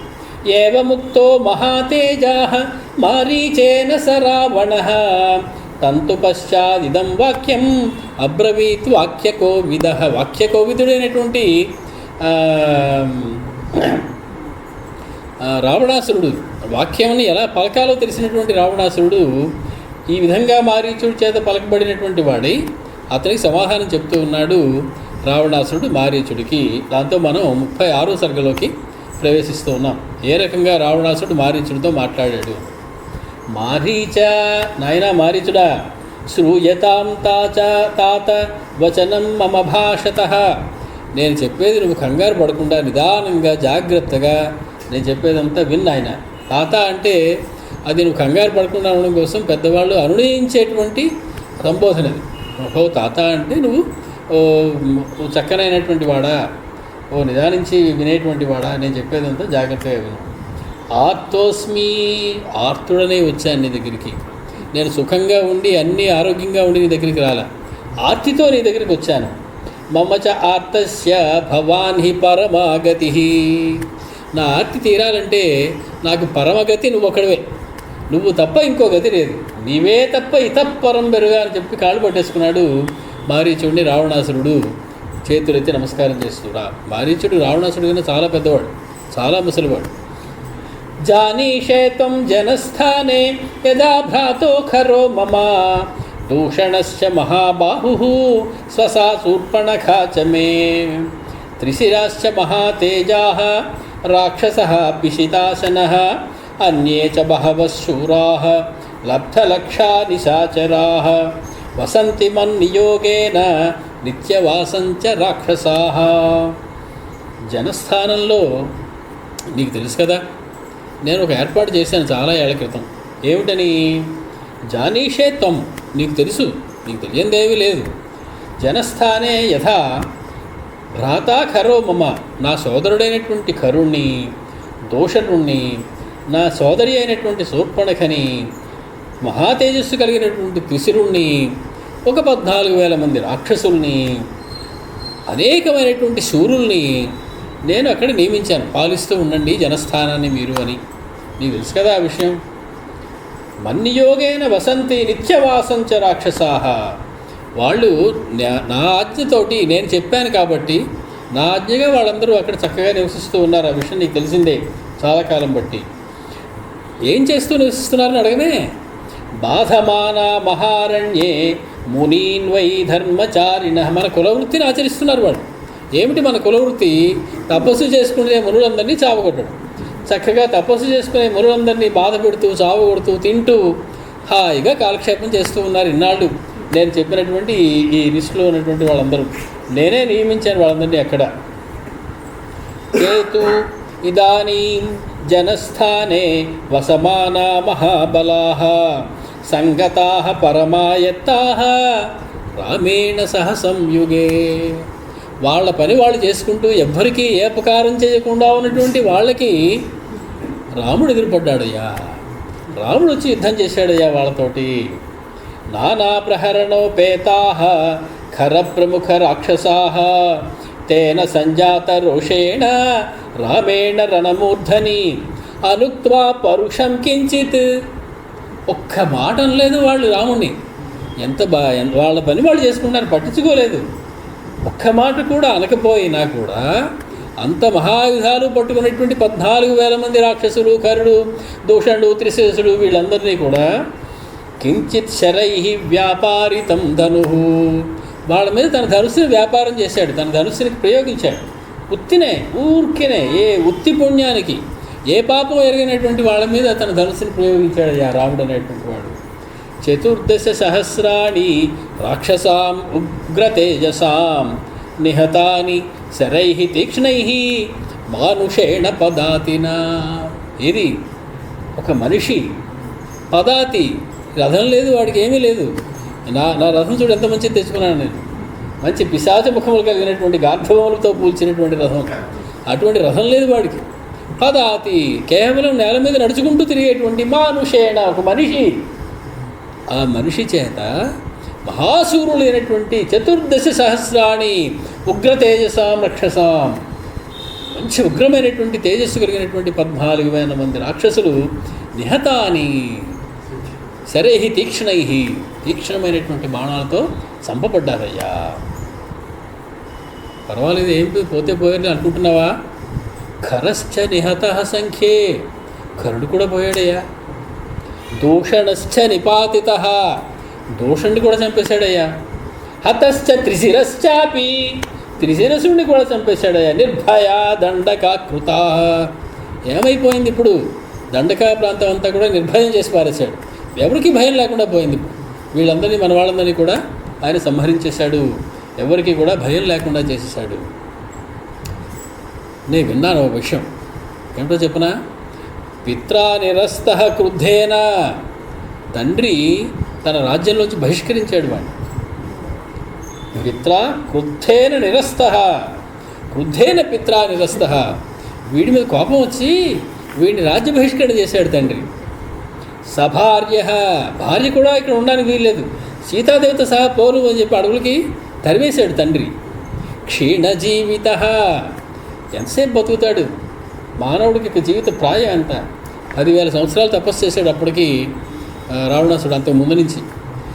మన జీవితాలు ఏమిటి, వాడి జీవితం ఎంత? మనిషి జీవితం మహా అయితే 100 సంవత్సరాలు, 200 సంవత్సరాలు. వాళ్ళ జీవితం ఎంత ఉంటుంది అని వాళ్ళ మీద ఒక చిన్న చూపు. క్షీణజీవిత సహంతాతస్య సైన్యస్య రామః క్షత్రియ పాంసనః. మొత్తం మన సైన్యాన్ని అంతటినీ సంహరించినటువంటి ఇతడు క్షత్రియ పాంసనః. పాంసనః అంటే తిట్టుది, నీచమైనటువంటి ఒక క్షత్రియుడు, పదాతి, మనుష్యుడు. అటువంటి వాడు చూడు ఎంత పనిచేశాడు. ఇంత చేసి వాడు పోనీ ఇంట్లో అందరూ ఆదరించి దగ్గరికి తీసుకుంటున్నారంటే. సభార్య క్రుద్ధేన పిత్రా నిరస్తః, భార్యతో కూడా భార్య కూడా కనపడడానికి వీల్లేదు, నువ్వు కనపడడానికి వీల్లేదు. ఇలాంటి పని చేస్తావా అని చెప్పి కోపంతో తండ్రి వాడిని అడవులకి బహిష్కరణ చేశాడయ్యా. అటువంటి వాడయ్యా ఇక్కడికి వచ్చి చూడు ఎంత చేశాడు. దుశ్శీల, వాడి శీలం ఏం మంచిది కాదు. కర్కశ, చాలా కఠిన హృదయుడు. లేకపోతే 14,000 మందిని అంత క్షణాలు చంపేయడం అంటే ఎంత కర్కశమైనటువంటి గుండె ఉండాలి వాడికి. తీక్ష్ణ, మూర్ఖ, లుబ్ధ. లుబ్ధ అంటే లోభం కలిగినటువంటి వాడు. ఈ రాక్షస రాజ్యం అంతా, లంకానగరం అంతా నాకే కావాలనేటువంటి కోరిక వాడికి, అంతటి లోభం వాడికి. మనది కాంతి మనకి కావాలి అనుకోవడమే లోభం. అటువంటి లుబ్ధుడు. జితేంద్రియ. వాడికి ఏమైనా పోనీ కాస్త సరదా పడతాడా, ఏమైనా తింటాడా, ఏమైనా సంతోషం పొందుతాడా, సుఖాలు అనుభవిస్తాడా, ఏమీ అక్కర్లేదు. జితేంద్రియుడు వాడు. అయినా త్యక్త ధర్మ, ధర్మాన్ని వదిలిపెట్టేశాడు. అధర్మాత్మ, భూతానాం అహితే రతః, సమస్త భూతముల యొక్క చెడు కోసమే కోరుతూ ఉంటాడు ఎప్పుడు. భూతాలన్నింటినీ, సమస్త భూతములని నాశనం చేయాలనేటువంటి పట్టుదల కలిగినటువంటి వాడు. అటువంటి వాడయ్యా అని చెప్పి రామచంద్రుని యొక్క గుణాలని వాడు మొదలెట్టాడు. నిజంగా రామచంద్రుడిని ఇలా తిట్టడం మహర్షికి ఇష్టం లేదు, చదివేటువంటి పండితులకి ఇష్టం లేదు. వాళ్ళు ఏం చేశారు, దీన్ని మార్చేశారు. కొంచెం ఎలా మార్చారు అంటే ఆశ్చర్యంగా మార్చారు. వారానికి వాల్మీకి శ్లోకాల్లో వస్తుంది. పిత్రా నిరస్త క్రుద్ధేన, ప్రశ్నార్థకం పెట్టారు. క్రోధంతో తండ్రి గారి చేత పంపబడ్డాడా ఏమిటి? ఏదో కైకేయికి ఇచ్చిన మాట జబదాటలేక తండ్రి వద్దంటున్నా వినకుండా ఈయన వచ్చేసాడు. కానీ పిత్రా క్రుద్ధేన పిత్రా నిరస్త కిం, అప్పుడు ప్రశ్నార్థకం పెట్టుకోండి అన్నారు. రావణాసురుడు ఒక జీవుడు, జయవిజయుల్లో ఒకడు. ఆ జీవుని యొక్క సంస్కారం రాముడు తిట్టనివ్వదు. కాబట్టి తిట్టినట్టు పైకి కనపడినప్పటికీ కూడా ఇవన్నీ పొగడ్తలయ్యా అన్నారు పెద్దలు. పిత్రా నిరస్త క్రుద్ధేన, తండ్రి అన్న కోపంతో పంపించాడా ఏమిటి? పాపం ఆయనే తండ్రి గారి యొక్క సత్యవాక్ పరిపాలన చేయడం కోసం ఎంతమంది చెప్తున్నా వినకుండా ఆయనే వచ్చాడు. కానీ ఆయన అన్న రాజపక్షకరణ చేశారు ఎవరైనా? లేదే. సభార్య, భార్యకి ఏమైనా అపకారం చేశాడా? విడిచి ఉండగలడా భార్యని? భార్యతో కూడా వచ్చేసాడే, భార్యని తీసుకొచ్చాడే. పాపం ముందు రావద్దన్నా కానీ ఆవిడని వస్తానని బట్టలు పెడితే సరే కానీ అని చెప్పి తీసుకొచ్చాడే. ఎంత ప్రేమ భార్య మీద ఆయనకి! ఎంత లలితమైనటువంటి మృదువైనటువంటి హృదయం అయింది. భార్యను వదిలి ఉండలేనటువంటి మగవాడు. జితేంద్రియ, నీలా నాలా కాదు, ఏది పడితే తినడము, ఎవరు పడితే వాడిని సంహరించడం, అన్ని భోగాలు అనుభవించాలని కోరికలు. జితేంద్రియుడు సమస్తమైనటువంటి రాజ్యభోగాల్ని తృణీకరించి అడవిలోకి వచ్చాడయ్యా అతడు. క్షీణజీవిత, అతనికి అనంతుడు అనేటువంటి పేరు. ఎప్పుడు మొదలయ్యాడో, ఎప్పుడు ఉంటాడో, ఎన్నాళ్ళు ఉంటాడో తెలియదు. ఆది మధ్యాంతరహితుడైనటువంటి వాడు. అటువంటి వాడు ఒక అవతారం ఎత్తి కొన్నాళ్లే ఉంటాడంటే చాలా తక్కువ కాలం ఉండి వెళ్ళిపోతాడు. రాముడు 11,000 సంవత్సరాలు పరిపాలించాడు అయోధ్యను. దశవర్ష సహస్రాని దశవర్ష శతాని చ రామే రాజ్యం ఉపాసిత్వ, రామో రాజ్యం ఉపాసిత్వ. ఆ 10,000 11,000 సంవత్సరాల నుండి చాలా స్వల్ప ప్రాయం. ఆయన మొత్తం ఆది మధ్యాంతరహితుడై నిరంతరము ఉండేటువంటి పరమాత్మకి. కాబట్టి చాలా తక్కువైనటువంటి అవతార కాలం మాత్రమే కలిగినటువంటి వాడయ్యే పాపం. ఈ కాలాన్ని మనం వినియోగించుకోవాలి. ఆయనకు దగ్గరికి వెళ్ళాలి, ఆయన పూజించాలి. ఎక్కువ కాలం ఉన్నాడు, 11,000 సంవత్సరాలే, మళ్ళా కాదు. సహంతాతస్య సైన్యస్య, ఇంత తక్కువ జీవితం పెట్టుకుని ఆయన మన సైన్యం మొత్తాన్ని సంహరించాడంటే కారణం ఏమై ఉంటాడు? రామ క్షత్రియ పాంసన, రాముడు క్షత్రియ పాంసనుడు. అంటే ఇందాక ఏం చెప్పుకున్నాం? నీచమైనటువంటి క్షత్రియుడు అని చెప్పుకున్నాం. అలా కాదట. క్షత్రియుల్ని రక్షించేవాడిని క్షత్రియప అంటారట. అక్కడికి సెపరేట్ చేయమన్నారు సమాసాన్ని. క్షత్రియప అంసనః, అంసనః అనేటువంటి మాటకి అంశ సమాఘాతే, అంశ అంటే నాశక అని అర్థం చెప్పారు. క్షత్రియులని రక్షిస్తూ క్షత్రియులకి వ్యతిరేకమైన దాన్ని నాశనం చేసేటువంటి వాడిని క్షత్రియ పాంసనః అంటారు అని చెప్పి ఆ సమాసాన్ని లాగి సంస్కృత భాషలో పెడితే చెప్పారు పెద్దలు. కాబట్టి అదేమి తిట్టు కాదండి. రాముడు తండ్రి చేత ఏమైనా పంపబడ్డా, బహిష్కరించబడ్డా? భార్యతో చక్కగా వచ్చాడే, చాలా తక్కువ కాలం ఉండి వెళ్ళిపోతాడే. అతడు క్షత్రియుల్ని రక్షించడం కోసం మన సమస్తమైనటువంటి సైన్యాన్ని సంహరించాడయ్యా, తప్పేముంది అందులో అని. దుశ్శీల, దుశ్శీలము అంటే చెడు శీలము అని కాదే అర్థం. ఎవరి శీలాన్ని నువ్వు అనుకరించడానికి చాలా కష్టమో అటువంటి వాడు దుశ్శీలుడట. చాలా కష్టపడినా కానీ అటువంటి శీలాన్ని నువ్వు అనుకరించలేవు, అటువంటి చరిత్రను నువ్వు తెచ్చుకోలేవు. ఎవరికీ కూడా అటువంటి చరిత్ర ఉండదు, అటువంటి శీలం ఉండదు. కాబట్టి రాముడు దుశ్శీలుడు.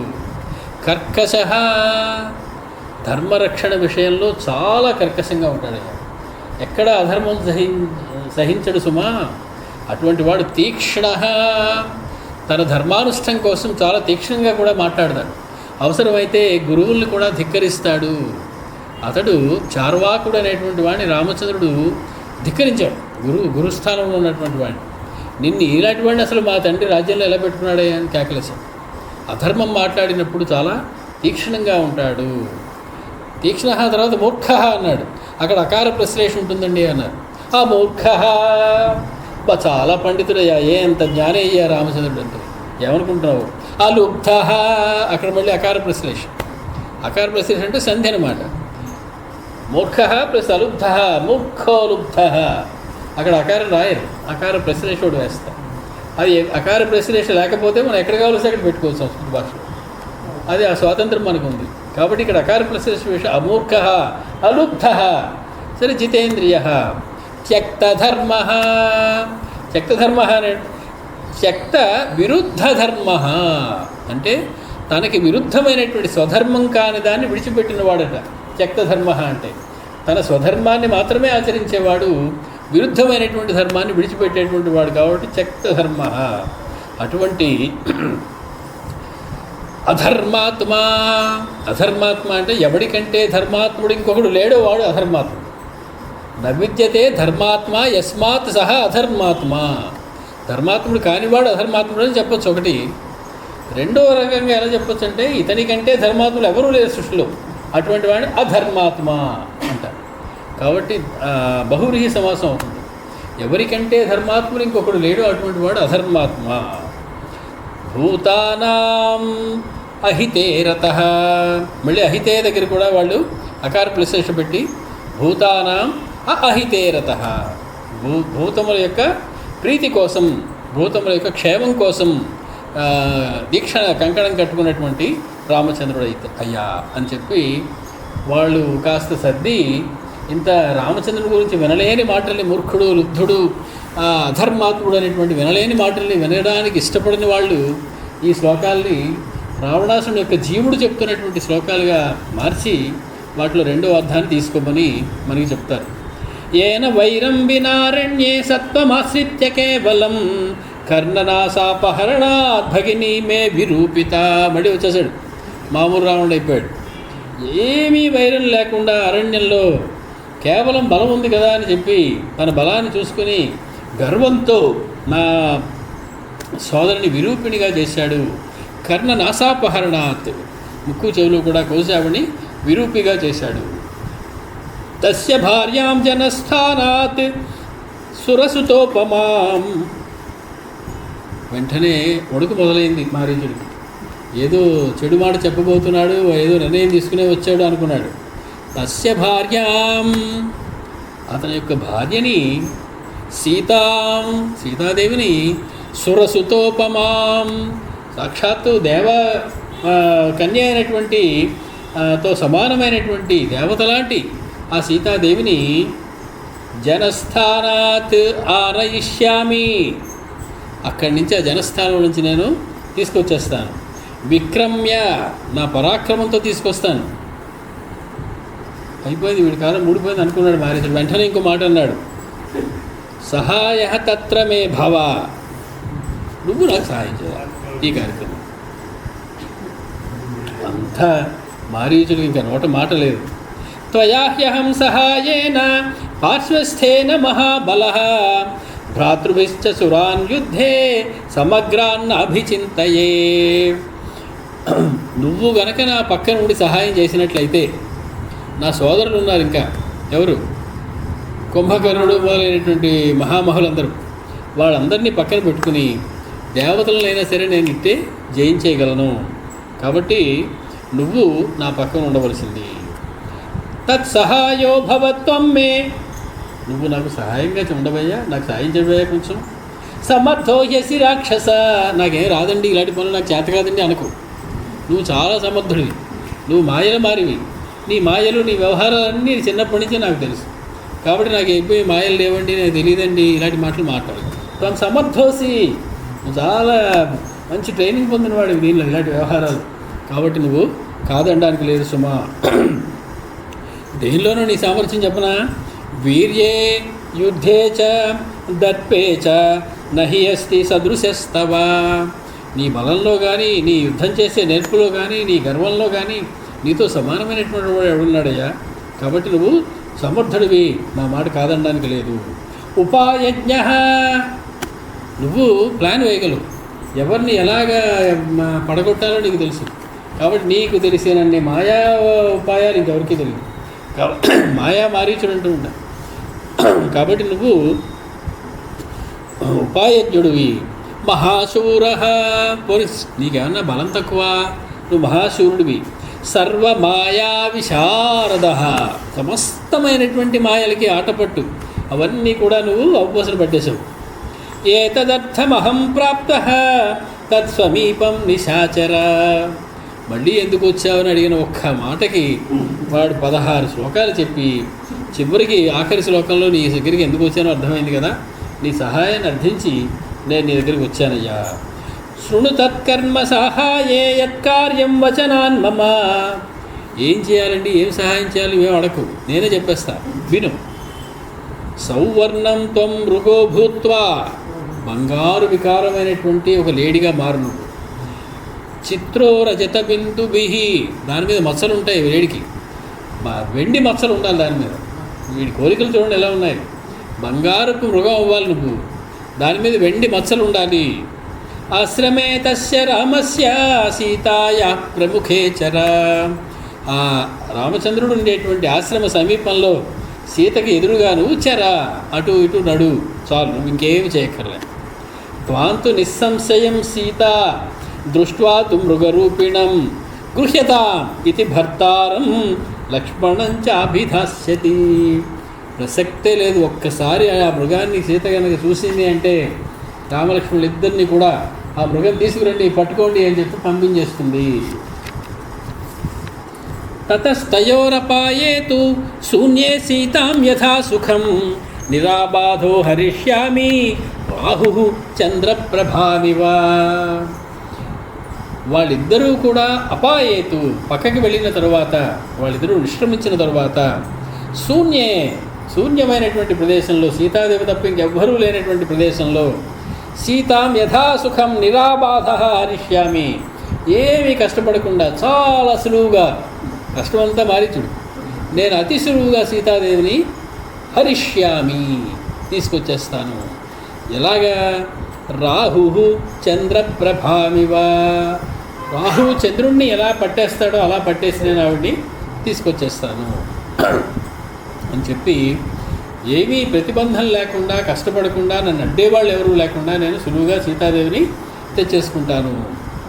తతః పశ్చాత్ సుఖం రామే భార్యాహరణకర్షితే విశ్రబ్ధః ప్రహరిష్యామి కృతార్థేన అంతరాత్మనా. కృతార్థుడనైపోతాను సీతాదేవిని తెచ్చానంటే. కృతార్థుడనేటువంటి అంతరాత్మ కలిగిన వాడినై విశ్రబ్ధః, నిష్కలంకంగా, ఏమీ కళంకం లేకుండా, ప్రహరిష్యామి, దొంగిలించి పట్టుకొచ్చేస్తాను. తతః పశ్చాత్ సుఖం రామే భార్యాహరణకర్షితే. సీతాదేవి పోయింది అనేటువంటి దుఃఖంతో బాధపడుతూ ఉన్నటువంటి, చిక్కి శల్యమైపోయినటువంటి రామచంద్రమూర్తిని తర్వాత ఆలోచిస్తాను ఏం చేయాలి. ముందు సీతాదేవిని నేను తీసుకుని వచ్చేస్తాను. ఈ శ్లోకానికి కూడా పెద్దలు ఒప్పుకోలేదు. రావణాసురుడు అబ్బే రామ భార్యాహరణకర్షితే రామే, భార్యాహరణకర్షితే రామే, అలా ఎలా కుదురుతుంది, అలా అంటాడా రావణాసురుడు, పాపం జైవిజులు ఒకడండి రావణ మాటలు ఎలా అంటాడు అలా అని. తతః పశ్చాత్ సుఖం రామే భార్యాహరణకర్షితే అని విడగొట్టారు. రామేభః, రామేభః అంటే రాముడు అనేటువంటి ఏనుగు, ఇభము అంటే ఏనుగు అంటే శ్రేష్టము, నరశార్దులము ఎలాగో రామేభము అలాగే. కాబట్టి రామేభః అస్య, రామే భార్యాహరణకర్షితే, రామేభ భార్యాహరణకర్షితే అని చెప్పి రాముని యొక్క, శ్రేష్టమైన రాముని యొక్క ఆర్య అంటే భార్య, లేదా ఆమె యొక్క ఇల్లారిని ఆవిడని ఆహరణకర్షితే, ఆహరణం చేయడం అంటే క్షేమంగా దగ్గరుండి తీసుకుని రావడం, ఎత్తుకుపోవడం కాదు. హరణం చేయడం వేరు, ఆహరణం చేయడం వేరు. హరణం చేయడం అంటే అక్కడ ఉన్నదాన్ని దొంగలించి తీసుకుపోవడం. ఆహరణం చేసి నేను విశ్రబ్ధ చేయడం వల్ల ఏమవుతుంది, సీతాదేవిని రామచంద్రుని ఆహరణం చేయడం అంటే, హరణం చేయడం అంటే తీసుకెళ్ళిపోవడం, దొంగతనం చేసి. ఆహరణం చేయడం అంటే దానికి ఆపోజిట్. గమనము అంటే వెళ్ళడం, ఆగమనము అంటే రావడం, దానికి ఆపోజిట్. హరణం చేయను, ఆహరణం చేస్తాను. ఆర్యాహరణే, అక్కడ సవర్ణదీర్ఘం చేశాను. ఆర్య ఆహరణే, సీతాదేవిని మళ్ళీ రామచంద్రుడికి అప్పచెప్తాను. ఆ చెప్పడం వల్ల, వాళ్ళని కలపడం వల్ల నిష్కలంక విశ్రబ్ధ, నా కళంకాలన్నీ పోతాయి, మహాపుణ్యాలు ఆచరించిన వాడిని అవుతాను. అయ్యి కృతార్థేన, నేను కృతార్థుడిని అవుతాను. సీతారాముల యొక్క దర్శనం చేసుకుంటాను. ఈ జయవిజయుడిగా, రావణాసుడిగా, రాక్షసుడిగా పుట్టాను. ఎప్పటికైనా నేను రామ దర్శనం కోసం నేను ఎదురు చూస్తున్నాను. కాబట్టి కృతార్థుడైనటువంటి అంతరాత్మతోటి ప్రహరిష్యామి. ప్రహరిష్యామంటే ప్రకృష్టేన ఆహరిష్యామి, సమస్తమైనటువంటి పుణ్యాలని కూడా నేను ప్రకృష్టంగా పొందుతాను అని చెప్పి రావణునిలోని జీవుడు మారీచుడితో చెప్తున్నాడు. తస్య రామ కథాం శ్రుత్వా, ఇంత కథ చెప్పేటప్పటికి రావణాసురుడు తస్య రామ కథాం శ్రుత్వా, రావణాసురుడు చెప్పినటువంటి రామకథ, ఇది జరగబోయేటువంటి రామకథ, అది చెప్పినటువంటి రావణాసురుడి యొక్క కథని శ్రుత్వా విని మారీచస్య మహాత్మనః, ఆ మారీచుడికి శుష్కంస మహవత్ వక్త్రం, నాలుక ఎండిపోయింది, మొత్తం నోట మాట రాలేదు, పెదాలు తడారిపోతున్నాయి. శుష్కంస మహవత్ వక్త్రం పరిత్రస్తో బభూవః, అయిపడిపోయి గడగడా ఉడికిపోతున్నట్ట. ఓష్ఠౌ పరిరిహన్, నాలుగుతో మాటిమాటికి పెదాలు తడి చేసుకుంటున్నట్టు, ఎండిపోతున్న పెదాలు నోట మాట రావడం కోసం. శుష్కౌ నేత్రైరని వశైవ, కళ్ళు మూతలు పట్టలేదు, అలా ఉండిపోయాడు నోరు తెరుచుకుని, కళ్ళు తెరుచుకుని. ఏమిటి మాట్లాడుతున్నాడు వీడు? రామచంద్రుడి నుంచి సీతను వేరు చేసేద్దాం అనుకుంటున్నాడా? ఎక్కడైనా కుదిరే పనైనా అది. ఎంత ముఖ్యంగా మాట్లాడుతున్నాడు. మృతభూత ఇవ, అప్పుడే మరణించిన వాటితో సమానంగా అయిపోయాడు, వేలాడిపోయాడు. మనకి ఎంత ఎంత పని జరగబోతోంది అని చెప్పి వాడు మృతభూత, మరణించిన వాడితో సమానం అయిపోయి, ఆర్త, ఆర్తుడయి రావణం సముదైక్షత, ఆ మూతబడని కన్నులతోటి, తెరిసిన నోరుతోటి, ఎండిపోయిన నాలుకతోటి పెదాలు తడుపుకుంటూ రావణం సముదైక్షత, రాముడి వేసి అలా చూస్తూ ఉండిపోయాడు. మరణించినటువంటి ఒక శవం చూస్తున్నాడు. సరావణం తస్త విషణ్ణ చేతా మహావనే రామ పరాక్రమజ్ఞ కృతాంజలి సత్వమువాచ వాక్యం హితంచ తస్మై హితమాత్మనశ్చ. రావణాసుడికి ఏది హితమో అది చెప్పాడట, తనకి ఏది హితమో అది చెప్పాడట. రామ పరాక్రమజ్ఞ, రామ పరాక్రమాన్ని తెలిసినటువంటి మారీచుడు కాబట్టి, రామ పరాక్రమం ఎలాంటిదో తెలుసు కాబట్టి వాడు కృతాంజలి, చేతులెత్తి దండం పెట్టి సత్తమువాచ వాక్యం, ఆ రావణాసుడితోటి ఒక మాట చెప్తూ ఉన్నాడు. మనం 37వ సర్గలోకి వెళ్తూ ఉన్నాం. తచ్చుత్వా రాక్షసేంద్రస్య వాక్యం వాక్య విశారదః ప్రత్యువాచ మహాప్రాజ్ఞో మారీచో రాక్షసేశ్వరం. ఇద్దరు రాక్షసులు మాట్లాడుకుంటున్నారు. ఇందాక నుంచి మనం వింటున్నాం. ఒకడు వాక్య కోవిద, రావణాసుడు వాక్యాన్ని పలకడంలో నేర్పరితనం కలవాడు. మరి వీడు వాక్య విశారద, ఇది కూడా నేర్పరితనమే. దీనిలో పట్టా పుచ్చుకున్నారు వీళ్ళిద్దరూ, మాటలు బాగా మాట్లాడడంలో, ఎలా మాట్లాడాలి అని తెలిసిన వాళ్ళలో గొప్పవాడు వీళ్ళందరూ. ఒక రాక్షసుడు మాట్లాడుతుంటే రెండో రాక్షసుడు విన్నాడు ఇంతవరకు. ఇప్పుడు రెండో రాక్షసుడు మాట్లాడుతుంటే మొదటి రాక్షసుడు వింటున్నాడు. తచ్చుత్వా రాక్షసేంద్రస్య వాక్యం వాక్య విశారద ప్రత్యువాచ మహాప్రాజ్ఞ మారీచో రాక్షసేశ్వరం. మహాప్రాజ్ఞుడైనటువంటి మారీచుడు రావణాసుడితో పలుకుతూ ఉన్నాడు. చాలాసార్లు, ఎన్నోసార్లు పెద్దలందరూ చెప్పేటటువంటి శ్లోకం. సులభా పురుషారాజన్ సతతం ప్రియవాదినః అప్రియస్య తు పథ్యస్య వక్తా శ్రోతా చ దుర్లభః. రావణ, సులభంగా దొరుకుతారయ్యా పురుషులు. ఎలాంటి పురుషులు సులభంగా దొరుకుతారు?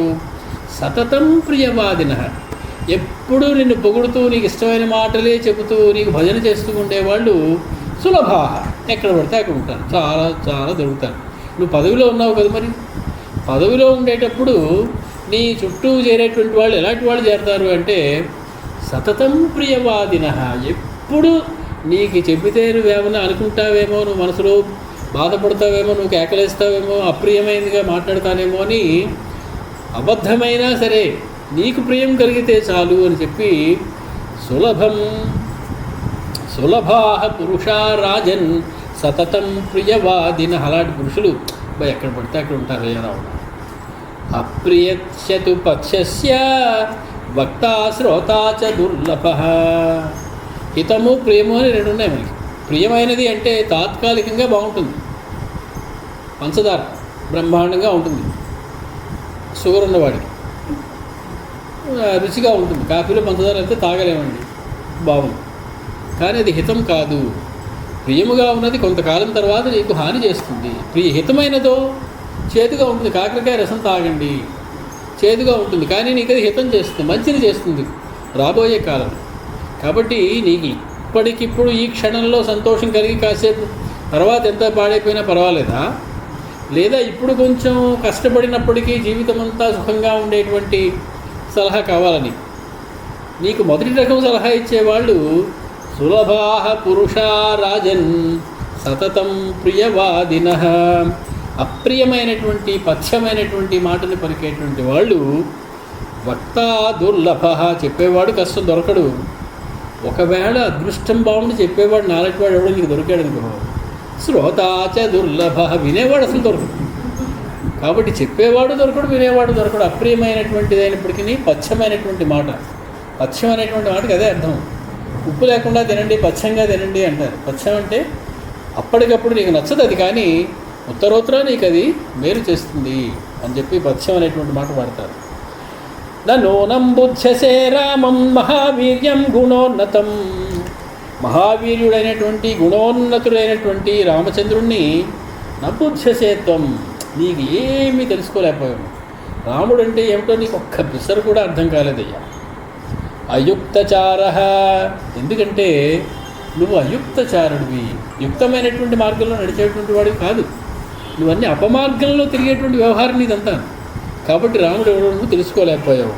చపలహ, మహాచాపల్యం నీకు. ఏది చూస్తే అదే కావాలనేటువంటి చాపల్యం. మాత్రం కూడా మనసును నియంత్రించుకునేటువంటి లక్షణం లేదు నీకు. కాబట్టి ఈ రెండు కారణాల వల్ల నువ్వు మహేంద్ర వర్ణోపమం రామం మహావీర్యం గుణోన్నతం న బుధ్యసే నూనం. సాక్షాత్తు దేవేంద్రుడు వరుణుడితో సమానమైనటువంటి పరాక్రమం కలిగినటువంటి అత్యద్భుతమైనటువంటి గుణములు కలిగినటువంటి మహావీరుడైనటువంటి రాముడి గురించి నబుధ్యసే, నువ్వు తెలుసుకోలేవు. నూనం, నిశ్చయం, ఇది నిజం, ఇది ఇంతకంటే నిజమైనది ఇంకొకటి లేదు. నువ్వు ఏమీ తెలుసుకోలేవు, ఎందుకంటే నువ్వు అయుక్తచారుడివి, చపలుడివి. కాబట్టి ఇటువంటి వాళ్ళకి రాముడు అర్థం కాడయ్యా, రాముడి పరాక్రమం తెలియదయ్యా. అపి స్వస్తి భవేత్తాత సర్వేషాం భువి రక్షసాం అపి రామో న సంక్రుద్ధః కుర్యాల్లోకమరాక్షసం. ప్రస్తుతానికి నీ లెక్క క్షేమంగా ఉంది కదా, బాగుంది కదా, అందరూ కులాసాగా ఉన్నారు కదా, నువ్వు చక్కగా ఆరోగ్యంగా అన్నీ తింటూ బాగున్నావు కదా, హాయిగా నీ భార్యలతోటి. అపి రామో న సంక్రుద్ధః కుర్యాల్లోకమరాక్షసం. ఒక్కసారి రామచంద్రుడి కోపం వస్తుంది, ఏమవుతుంది? లంకానగరం ఉండదు, రాక్షసులు ఉండరు, నువ్వు ఉండవు, ఈ సోదరులు ఉండరు, సమస్తమైనటువంటి లోకాన్ని కూడా అరాక్షసం చేసి పారేస్తాడు రామచంద్రుడు. రాక్షసులనే మనిషి లేకుండా చేసి పారేస్తాడు. సమస్తమైనటువంటి రాక్షసులు సంహరింపబడతారు. అపితే జీవితాంతాయ నోత్పన్నా జనకాత్మజ. నాకు అర్థమైపోయింది, సీతమ్మ ఎందుకు పుట్టిందో నాకు అర్థమైపోయింది. తే జీవితాంతాయ, నిన్ను సంహరించడం కోసం పుట్టిందయ్యా సీతాదేవి. నాకు ఇప్పుడు తెలిసింది, ఇన్నాళ్ళు తెలియలే. నువ్వు ఆవిడ తీసుకొచ్చేస్తాను, దొంగతనం చేసేస్తానంటే నాకు ఇప్పుడు అర్థమైపోయింది. నిన్ను చంపడం కోసమే పుట్టింది కాబోలే, లేకపోతే నీకు ఆలోచన రావడం. అపి సీతా నిమిత్తంచ నభేవేత్ వ్యసనం మమ. నా దౌర్భాగ్యం చూడు, సీత కారణంగా నాకు కష్టాలు దాపురించాయి. నువ్వు పోతావు ఎలాగో, నీ మరణం కోసం ఆడు పుట్టింది, నాకు కష్టాలు తెప్పించడం కోసమే పుట్టించున్నట్టు మహాతల్లి, లేకపోతే నీకు ఈ ఆలోచన రావడం. అపి త్వామి ఈశ్వరం ప్రాప్య కామవృత్తం నిరంకుశం న వినశ్యేత్ పురీ లంక త్వయా స రాక్షస. ఏమి దౌర్భాగ్యం చేసుకుందయ్యా లంకకి? లంకలోని రాక్షసులందరూ ఏమి దౌర్భాగ్యం చేసుకున్నారయ్యా?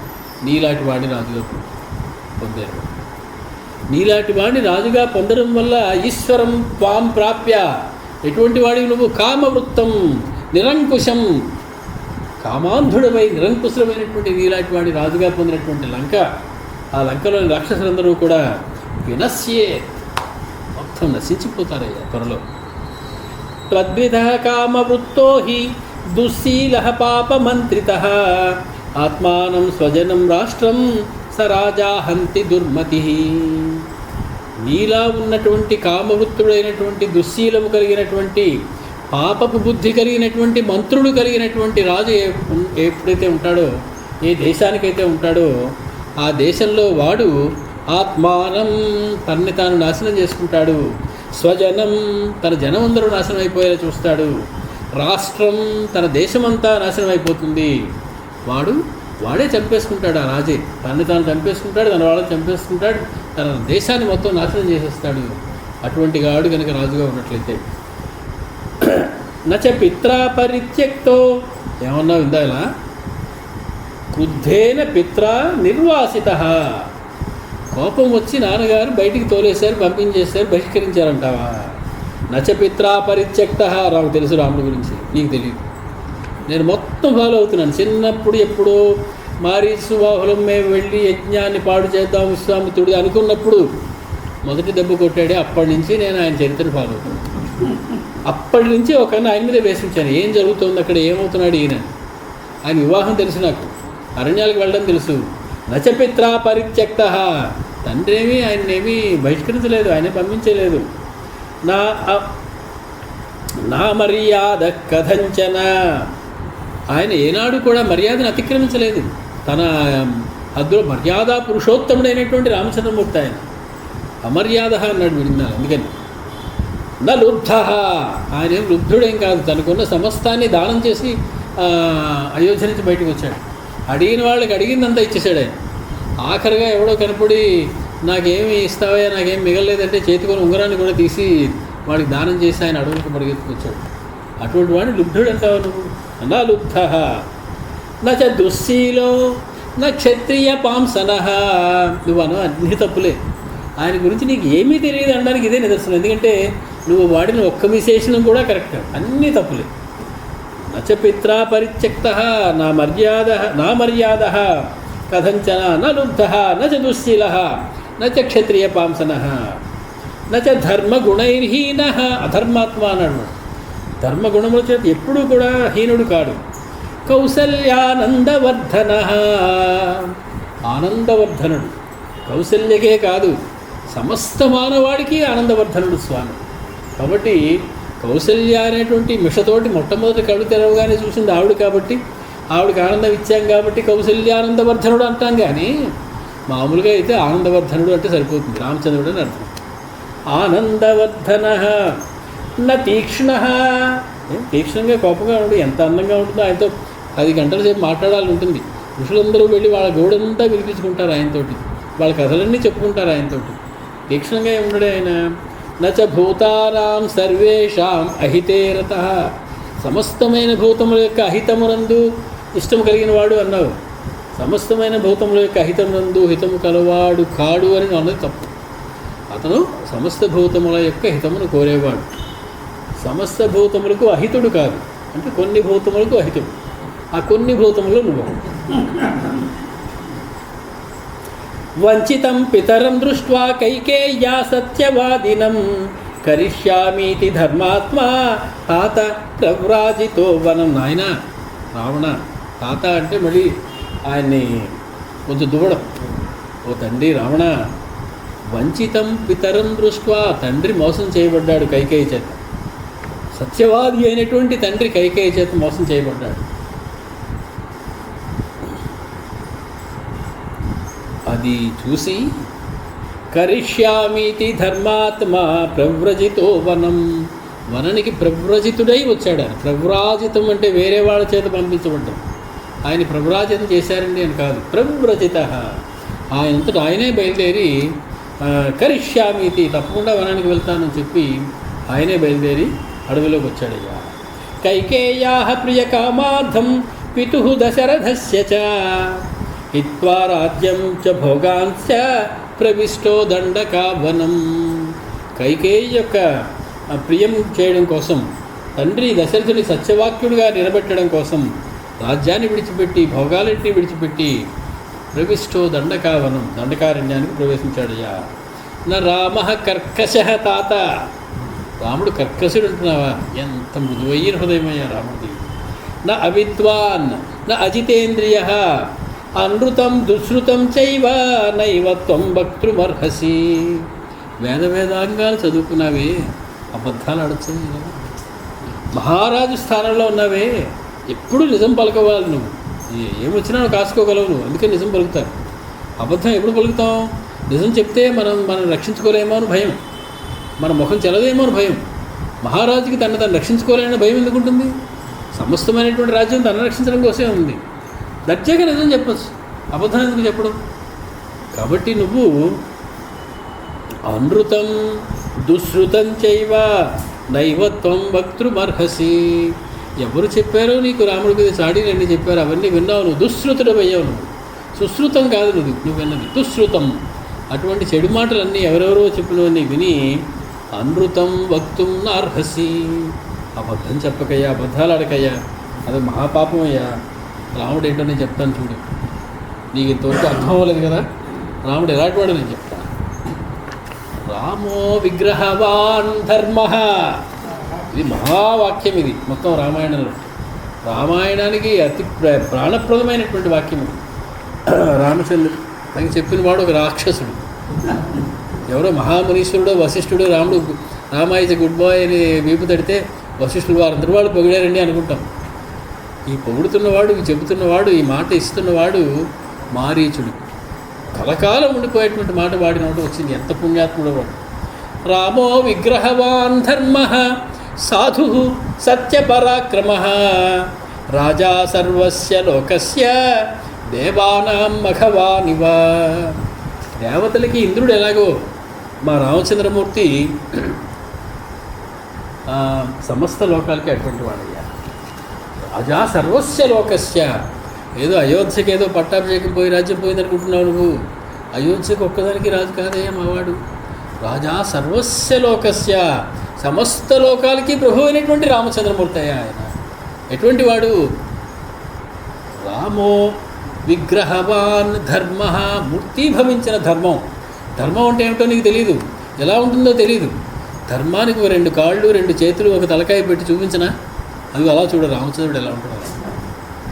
నడిచే ధర్మం ఎలా ఉంటుంది అంటే రామచంద్రుడిలా ఉంటుంది. అది విగ్రహవాన్ ధర్మ అంటే విగ్రహభూతమైనటువంటి ధర్మం అయ్యా రామచంద్రమూర్తి అంటే చెప్పి, మనం రామో విగ్రహవాన్ ధర్మ గురించి కొంచెం ఇదివరకు అనుకున్నవి కొన్ని మళ్ళీ ఒక్కసారి అనుకుంటే బాగుంటుంది. ఇక్కడ ఏంటంటే చెబుతున్నవాడు ఒక రాక్షసుడు, వింటున్నవాడు ఒక రాక్షసుడు. ఒక పరమ అద్భుతమైనటువంటి వాక్యం చెప్తున్నాడు. రామో విగ్రహవాన్ ధర్మ అనేటువంటి వాక్యం. వీడి తల్లి రాక్షసే, వాడి తల్లి రాక్షసే. వీడు తాటకి అనేటువంటి ఆవిడకి పుట్టాడు మారీచు. వాడు కైకసి అనేటువంటి ఒక రాక్షసికి పుట్టాడు రావణాసు. వాడిద్దరూ కూడా మాట్లాడుకుంటూ ఉన్నారు. కాకపోతే ఒక రాక్షసుడు మాట్లాడే మాటకి 10 మాటలు అని గుర్తుపెట్టుకుంటామండి. కానీ మాట మంచిదైతే పలికినవాడు రాక్షసుడు అయినా కూడా కలకాలం నిలిచిపోతుంది. అది మాటలోనే గొప్పదనం, పలికిన వాడిలో లేదా గొప్పదనం. కాబట్టి ఆ మాట ఎటువంటిది అంటే దాని విలువ అందులో ఉన్నటువంటి మంచిదనం వల్ల వస్తుంది, కానీ ఆ మాటను చెప్పిన వాడి వల్ల రాదు. అది మనకి ఈ రామో విగ్రహవాన్ ధర్మ అనేటువంటి మాట మనకి చెప్తుంది. రామావతార రహస్యం అంతా అందరూ చెప్పేశాడు వాడు, మారీచుడు అన్నవాడు. రామో విగ్రహవాన్ ధర్మ అనేటువంటి ఒక్క మాటలో మామూలుగా రాముడి యొక్క తత్వం ఎవరికి తెలిసింది రామాయణంలో అంటే వశిష్ఠులకి తెలుసు, విశ్వామిత్రుడికి తెలుసు. అహం వేది మహాత్మానం అని ఆయన చెప్పుకున్నాడు. వశిష్ఠోపి మహాతేజ అని చెప్పాడు. ఏ చే తపసి స్థితా, ఈ మునులందరికీ తెలుసు. మునులందరికీ రాముడు ఎవరో తెలుసు. సుమిత్రకి తెలుసు రాముడెవరు, తారాదేవికి తెలుసు రాముడెవరు, మండోదరికి తెలుసు రాముడెవరు. వీళ్ళందరికీ ఎలా తెలిసింది? తారాదేవి ఒక దెబ్బ తిన్నాక తెలుసుకుంది రాముడెవరు, మండోదరి ఒక దెబ్బ తిన్నాక తెలుసుకుంది రాముడు. వాళ్ళ భర్తలు పోయారు, మహామహుడు అనుకుంటున్న భర్త పోయేటప్పుడు ఎవడు పోగొట్టాడు అని వాడికి అభ్యం నువ్వు బలివాడివే, మా ఆయన్నే పడగొట్టావంటే ఆహా నువ్వు ఇంతటివాడు అంతటివాడు. అప్పుడు తెలిసింది వాళ్ళకి. ముందు ఏమీ కేవలం రాముడు పరబ్రహ్మము అనేటువంటి జ్ఞానం కలిగినటువంటి ఏకైక వ్యక్తి సుమిత్ర. ఈ ఋషులు వాళ్ళందరినీ పక్కన పెడితే సుమిత్రాదేవి ఒక్కతికే రాముడు పరబ్రహ్మము అనేటువంటి విషయం తెలుసు. ఆవిడ అలాగే ప్రవర్తిస్తుంది కూడా పూర్తిగా. అందుకే ఆవిడ లక్ష్మణస్వామితో కూడా చెప్పింది, రామం దశరథం విద్ధి, రాముడు దశరథుడు అని తెలుసుకోవయ్యా అంది. దశ అంటే పక్షి అని అర్థం, దశరథుడు అంటే పక్షి రథముగా కలవాడు, అంటే గరుత్మంతుల మీద ఎక్కి తిరిగేటువంటి విష్ణుమూర్తి. రామం దశరథం విద్ధి, రాముడు దశరథుని తెలుసుకోవయ్యా. అది చెప్పకుండా చెప్పినటువంటి గొప్పదనం సుమిత్రాది. అప్పుడు ఆవిడ ఒక్కతికే తెలిసింది. మళ్ళీ ఇప్పుడు మారీచుడికి తెలిసింది. వీడికి తెలిసింది, విశ్వామిత్రుడికి తెలిసింది, తేడా ఏమైనా ఉందా? వీడికి ఒకలాగా విశ్వామిత్రుడికి ఒకలాగా తెలిసి ఆయన మహా ఋషి కాబట్టి వీడు రాక్షసుడు కాబట్టి లేదు. ఏమంటున్నాడు వీడు రెండో వాక్యం? రామో విగ్రహవాన్ ధర్మ సాధు సత్యపరాక్రమ. సత్యపరాక్రముడు నాకు తెలుసయ్యా అన్నాడు విశ్వామిత్రుడు. అన్నాడు ఆ మాట, అహం వేద్మి మహాత్మానం రామం సత్యపరాక్రమం. విశ్వామిత్రుడికి సత్యపరాక్రముడని అర్థమైపోయింది, మారీచుడు కూడా అదే అర్థమైంది, రాముడు సత్యపరాక్రముడు అని. ఇంక తేడా ఏముంది ఇద్దరికి? మహాతపస్సులు చేసినటువంటి విశ్వామిత్రుడికి ఏం తెలిసిందో, నానా ఆకతాయి వ్యవహారాలు చేసి చివరికి రాముడి మీద మనసు పెట్టుకుని రాముడిని ధ్యానించినటువంటి మారీచుడు కూడా అదే తెలిసింది. ఇద్దరికీ కలిగిన జ్ఞానం సమానం. అందులో ఏమీ వేల సంవత్సరాలు తపస్సు చేసే ఎక్కర్లేదు తెలియడానికి. మనస్ఫూర్తిగా తక్కువ కాలం చేసినప్పటికీ కూడా రామానుగ్రహం ఉంటే వాడికి రామతత్వం బాధపడిపోతుంది. అది విశ్వామిత్రుడి తపస్సు ఎక్కడ చేశాడు వాడు? అయినా వాడికి విశ్వామిత్రుడికి ఏం తెలిసిందో వాడికి అదే తెలిసింది. రామ సత్యపరాక్రమ. సత్యము అంటే అమోఘము అని అర్థం. మనం ఎన్నిసార్లు చెప్పుకున్నా సత్యపరాక్రమం దగ్గరికి వచ్చినప్పుడు గొడ్డు పులకరిస్తాం. అమోఘమైనటువంటి పరాక్రమం కలవాడు. సత్యం అనేటువంటి మాటకి అర్థము మనం వాస్తవము, సత్యము, యథార్థము ఇవన్నీ ఒకటే అనుకుంటాం. ఇవన్నీ ఒకటి కాదు, చాలా తేడాలు ఉన్నాయి. వాస్తవము అనేటువంటిది వస్తువుకి సంబంధించినటువంటి జ్ఞానం. ఇది నల్లగా ఉన్నది, అది వాస్తవం. ఈ వస్తువుకి సంబంధించినటువంటి జ్ఞానం అది. ఇది ఎవరు కాదనడం లేదు. యథార్థం అంటే జరిగిన విషయం యొక్క జ్ఞానం. యథా అర్థం, ఏ రకంగా జరిగిందో అది చెప్పేది యథార్థం. అంటే ఉన్నది ఉన్నట్టు చెప్పడం. నేను పుస్తకం చదివాను, అది ఉన్నది ఉన్నట్టు చెప్పడం యథార్థం. అది చదవకుండా చదివానని చెప్తే ఏం చేయలేదు, కానీ చదివినవాడు చదివానని చెప్తే అది యథార్థం. బాగుంది. ఈ రెండింటికన్నా అతీతమైనటువంటిది సత్యం. సత్యం అనేటువంటి మాటకి భూత భవిష్యత్ వర్తమానాల్లో మార్పు లేనటువంటిది అని అర్థం. అంటే రామ సత్య పరాక్రమ అంటే రాముడి యొక్క పరాక్రమం నిన్న ఒకలాగా, ఇవాళ ఒకలాగా, రేపు ఒకలాగా ఉండదు. ఊనషోడశ వర్షుడై 12 ఏళ్ల వర్షంలో ఏ పరాక్రమాన్ని చూపించాడో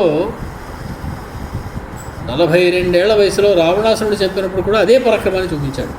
అబ్బాబే ఇదివరకు బాగా చేసేవాడినండి, ఇప్పుడు కేళ్ల నొప్పులు వచ్చేసి యుద్ధాలు చేయటం లేదండి అనేటువంటి వ్యవహారం ఉంటుంది రాముడి దగ్గర. నిన్న ఇవాళ రేపు కూడా అదే పరాక్రమం.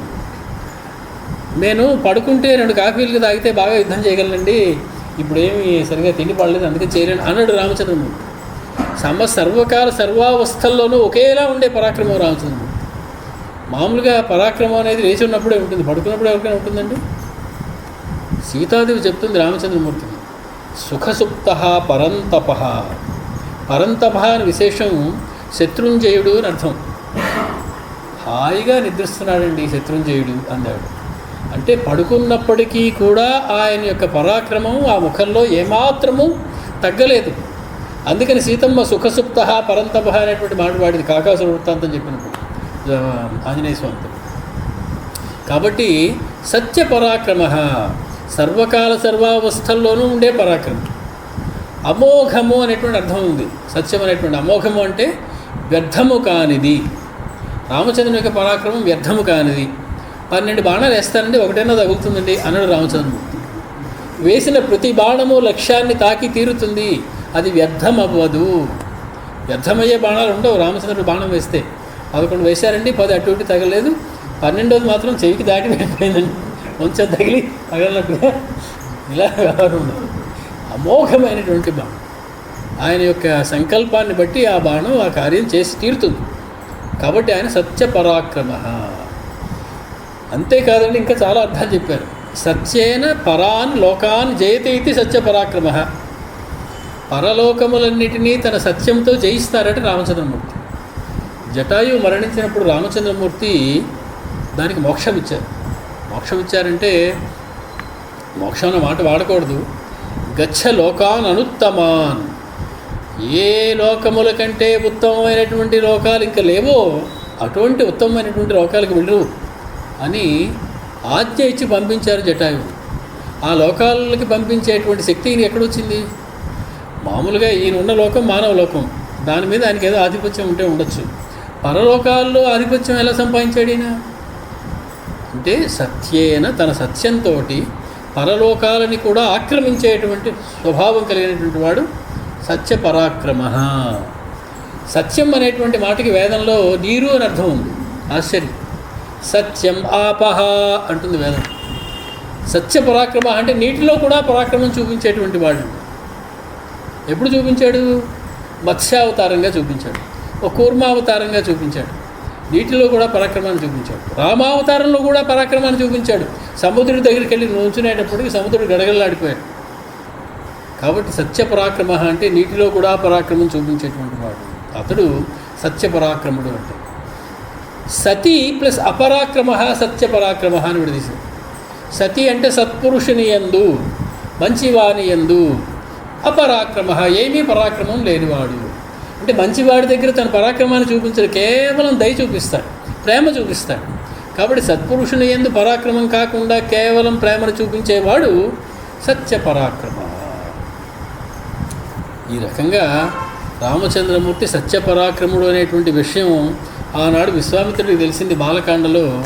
ఇక్కడ అరణ్యకాండలో మారీచుడికి తెలిసింది మళ్ళీ రామచంద్రమూర్తి సామాన్యుడు కాడు, సత్యపరాక్రముడు అని. సరే, ఎందుకు ఇలాగా జరుగుతోంది అంటే మహాప్రాజ్ఞ అనేటువంటి మాట వాడారు మహర్షి ఇందాక. మారీచుడిని మహాప్రాజ్ఞ అన్నారు. మహాప్రాజ్ఞుడైనటువంటి మారీచుడు మాట్లాడుతున్నాడు. మహాప్రాజ్ఞుడు ప్రాజ్ఞత్వం అంటే జానాతీతి జ్ఞ, ప్రకృష్టం జానాతీతి ప్రజ్ఞ ప్రాజ్ఞ, ప్రకృష్టం ఆసమంతాత్ జ్ఞానాతీతి ప్రాజ్ఞ. ప్రకృష్టముగా అంతా తెలుసుకున్నటువంటి వాడు అని అర్థం. అంటే బ్రహ్మజ్ఞానం కలవాడు అని అర్థం, వేరే అర్థం. కాబట్టి ఇప్పుడు మహాప్రాజ్ఞుడైనటువంటి మారీచుడు మాట్లాడుతున్నాడంటే ఏమిటి అర్థం? వాడు మామూలు వాడు కాదయ్యా, ఒక బ్రహ్మజ్ఞాని మాట్లాడుతున్నాడు అని అర్థం. బ్రహ్మజ్ఞాని మాట్లాడేటప్పుడు ఆషామాషి మాట ఉండవు. అతను ఏదైనా మాట్లాడాడంటే అది విని తీరాలి, 10 కాలాలు గుర్తుపెట్టుకోవాలి. ఏమన్నాడు వీడు? రామో విగ్రహవాన్ ధర్మ. మరి ఎంతకాలమైనా ఈ మాట గుర్తుపెట్టుకుని తీరవలసిందే. కాబట్టి ఇక్కడ ఇంకో మాట కూడా చెప్తున్నాడు. రామో విగ్రహవాన్ ధర్మ సాధు సత్యపరాక్రమ రాజా సర్వస్య లోకస్య దేవానాం భగవానివ. ఇది శ్లోకం మొత్తం. రాముడు విగ్రహవాన్ ధర్మ, మూర్తి భవించిన ధర్మమూర్తి, సాధువు, సత్యపరాక్రముడు, సమస్త లోకములకి రాజు. రాముడు సమస్త లోకములకి రాజు అంటే అర్థం ఏంటి? నువ్వు సమస్త లోకాలకి రాజు కాదు, నువ్వు కేవలం లంకా నగరానికి రాజు. రాముడు సత్యపరాక్రముడు అంటే అర్థం ఏంటి? నువ్వు ఒట్టి అబద్ధాలు కోరువి, నువ్వు మాట్లాడే ప్రతిదీ అనృతమే. రాముడు సర్వస్య లోకస్య రాజా, నువ్వు కేవలం నీ లంకానగరం ఒక్కదానికే రాజువి. రాముడు సాధువు, నువ్వు అసాధువు, చాలా కపటం నేర్చేటువంటి వాడివి, రాముడు లాంటి వాడివి కాదు అని వాడికి ఒక చిన్న హెచ్చరిక. విగ్రహవాన్ అనేటువంటి మాట ఎప్పుడు వాడతారంటే నిత్య సంయోగంలో వాడతారని రాస్తారు సంస్కృత వ్యాకరణంలో. నిత్య సంయోగంలో అంటే సర్వకాల సర్వావస్థల్లోనూ ఉండేటువంటి అవస్థని చెప్పేటువంటి మాట. ఇవాళ కాసేపు విగ్రహం, కాసేపు ధర్మమూర్తి అండి రాముడు, కాసేపు మాత్రం అప్పుడప్పుడు అల్లరి చిల్లరి పనులు చేస్తూ ఉంటాడంటే కుదరదు. విగ్రహవాన్ ధర్మ అంటే ధర్మము తప్ప ఇంకొకటి ఏమీ చేయనటువంటి వాడు. ధర్మమే మూర్తి భవించింది, ఒక వికారం చెందింది, ఒక మార్పు చెందింది. రాముడు అనేటువంటి కాళ్ళు చేతులు ఉన్నటువంటి ఆకారం వచ్చింది. ధర్మానికి పట్టుబట్ట కడితే అది రాముడు.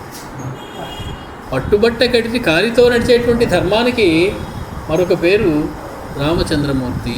అది వాడు చెప్పుకున్నటువంటి మాట. ఇన్నాళ్ళు నీకు ధర్మం అంటే ఏమిటో తెలియదు, ఎప్పుడు చూడలేదు నువ్వు ధర్మం.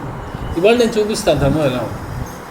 రామచంద్రుడు వస్తున్నాడు చూడు, ఆయనే ధర్మం ఉంటుంది. అలాగే ఉంటుంది ధర్మం, ఇంకోలా ఉండదు. కాబట్టి రామో విగ్రహవాన్ ధర్మ. విగ్రహవాన్ అనే మాటకి రకరకాల అర్థాలు చెప్పారు. విగ్రహ అంటే విశేషేణ గృహ్యత ఇది విగ్రహ, విశేషంగా గ్రహించడాన్ని విగ్రహం అంటారు. రాముడు విశేషంగా గ్రహిస్తాడు దేన్ని? ధర్మం. కాబట్టి రాముడు విగ్రహవాన్ ధర్మ, విశేషంగా ధర్మాన్ని గ్రహించినటువంటి వాడు. అంటే ధర్మాన్ని అందరూ గ్రహించవచ్చు, రామచంద్రమూర్తి ధర్మ సూక్ష్మాన్ని గ్రహిస్తాడు. కాబట్టి రామో విగ్రహవాన్ ధర్మ. విగ్రహం అనేటువంటి మాటకి ఇంకో అర్థం ఉంది, శరీరము.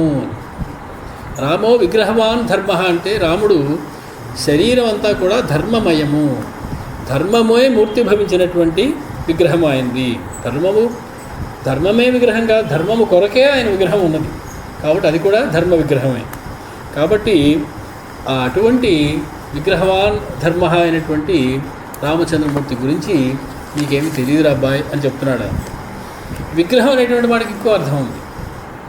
సంధి విగ్రహము అనే సామధాన భేదోపాయాల్లో చెప్తూ ఉంటారు. విగ్రహం అంటే యుద్ధము అని అర్థం. రామో విగ్రహవాన్ ధర్మ అంటే శత్రువుల విషయంలో యుద్ధరూపమైన అపకారం చేయడం విగ్రహం అంటే. యుద్ధం చేయడం, శత్రువులతో యుద్ధం చేయడాన్ని విగ్రహము అనేటువంటి మాట వాడతారు. విరుద్ధం గృహణంతి అత్ర ఇది విగ్రహ.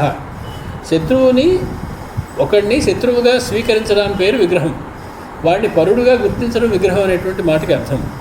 అది అధర్మం పెరిగినప్పుడు ధర్మ సంస్థాపన చేయడం కోసం రామచంద్రమూర్తి ధర్మం కోసమే పుడుతూ ఉంటాడు. కాబట్టి విగ్రహవాన్ ధర్మ అనేటువంటి మాట ఆయనకి అర్థమవుతుంది. అలాగే ధర్మం అనేటువంటి మాటకు అర్థం ఏమిటి? ధర్మ అంటే యముడు అని ఒక అర్థం ఉంది. ధర్మ అంటే యమః, యముడికి మరో పేరు ధర్మ. రామ విగ్రహవాన్ ధర్మ, రాముడు విగ్రహ రూపాన్ని పొందినటువంటి యముడు నీ పాలిటి. రాముడు నీ పాలిటి యముడు రా అబ్బాయి అని చెప్పి ఆయన చెప్తున్నాడు. రామో విగ్రహవాన్ ధర్మ, విగ్రహం దాల్చినటువంటి యముడే రామచంద్రమూర్తి. యముడు మామూలుగా అవతారం దాల్చి భూమి తిరగడు కదా. కాబట్టి విముడు ఒక శరీరాన్ని దాల్చి వచ్చాడు. ఏ రూపమైన శరీరం అది? అది మా రామచంద్రమూర్తి యొక్క శరీరం. అది రామచంద్రమూర్తి యొక్క విగ్రహం. అలాగా సాధునోతి ఇది సాధువు, సాధువు అని చెప్తున్నాడు. సాధునోతి ఇది సాధువు అనే మాటకి అర్థం ఏంటంటే సాధించేవాడు అని అర్థం. మామూలుగా సాధువు అనే మాటకి అర్థం ఏంటి? బ్రహ్మజ్ఞానాన్ని సాధించేవాడు సాధువు. సాధువు అంటే సాధించేవాడు అని మాత్రమే అర్థం.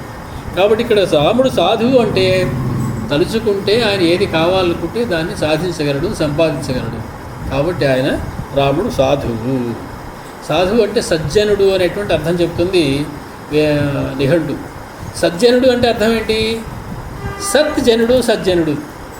సత్ పదార్థమే జనుడుగా అవతరిస్తే దాని పేరు సజ్జనుడు. సత్ ప్లస్ జనుడు సజ్జనుడు. సజ్జనుడు అంటే సాధువు. సాధువు అన్నా సజ్జనుడు అన్నా మూర్తి భవించిన పరబ్రహ్మమే రామచంద్రమూర్తి అన్నా ఒకటే అర్థం. కాబట్టి రామచంద్రమూర్తి సాధువు అని చెప్పడంలో వాడు రామ పరబ్రహ్మతత్వాన్ని ప్రతిపాదిస్తున్నాడని మనకు అర్థమవుతుంది. తర్వాత రాముడికి పట్టాభిషేకం అవ్వలేదు, తండ్రి అయోధ్య నుంచి పంపించేశాడని కదా నువ్వు అన్నావు. అదేం కాదు. రాజా సర్వస్య లోకస్య, ఒక అయోధ్యకే కాదయ్యా సమస్తమైనటువంటి లోకాలకి కూడా రామచంద్రమూర్తియే మహారాజు, అతడే రాజు.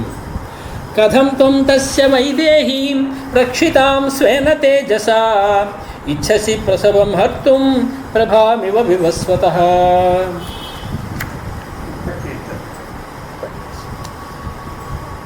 ఇన్ని రకాలుగా వ్యవహారం ఉంటూ ఉన్న సమయంలో తన తేజస్సుతో తనని తానే రక్షించుకోగలిగినటువంటి అద్భుతమైన శక్తి కలిగినటువంటి ఆ సీతమ్మ తల్లిని రాముడి దాకా అక్కర్లేదు.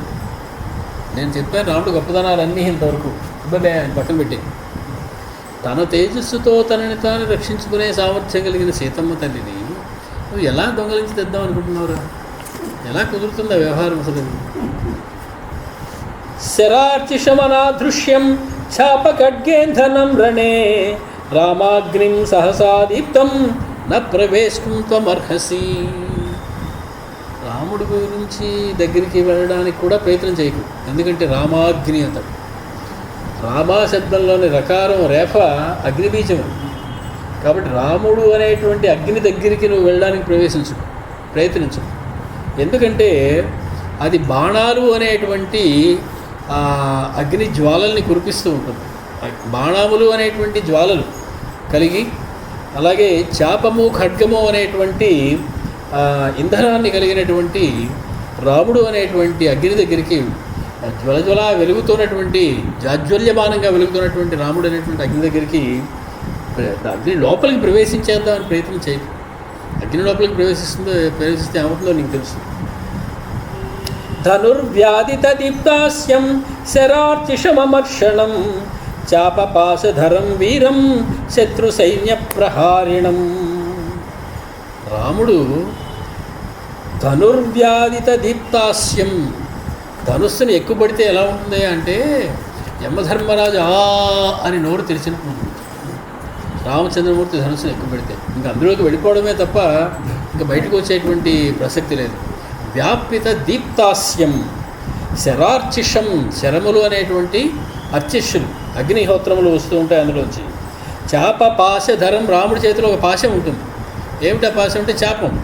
ఆయన తన చాపాన్ని ఒక పాశంగా వాడతాడు. అంటే యముడి యొక్క లక్షణాలన్నీ చెప్తున్నాడు. ఒక పాశం ఉంది ఆయనకి, తెలిసినటువంటి యముడి యొక్క నోరులో ఉంటుంది ఆయన యొక్క ధనుస్సు. రాజ్యం సుఖంచ సంత్యజ్య జీవితం జ్యేష్ఠమాత్మనః నాత్యాసాదయితుం తాత రామాంతకమిహార్హసి. రాముడనేటువంటి యముడి దగ్గరికి వెళ్ళడానికి ఎందుకురా నీకంత తొందర? అక్కడికి వెళ్ళడానికి నువ్వు ఎటువంటి ప్రయత్నం కూడా చేయవద్దు. కారణం నేను చెప్తున్నాను, ఇంకోటి విను. అప్రమేయం హి తత్తేజో యస్య సా జనకాత్మజ.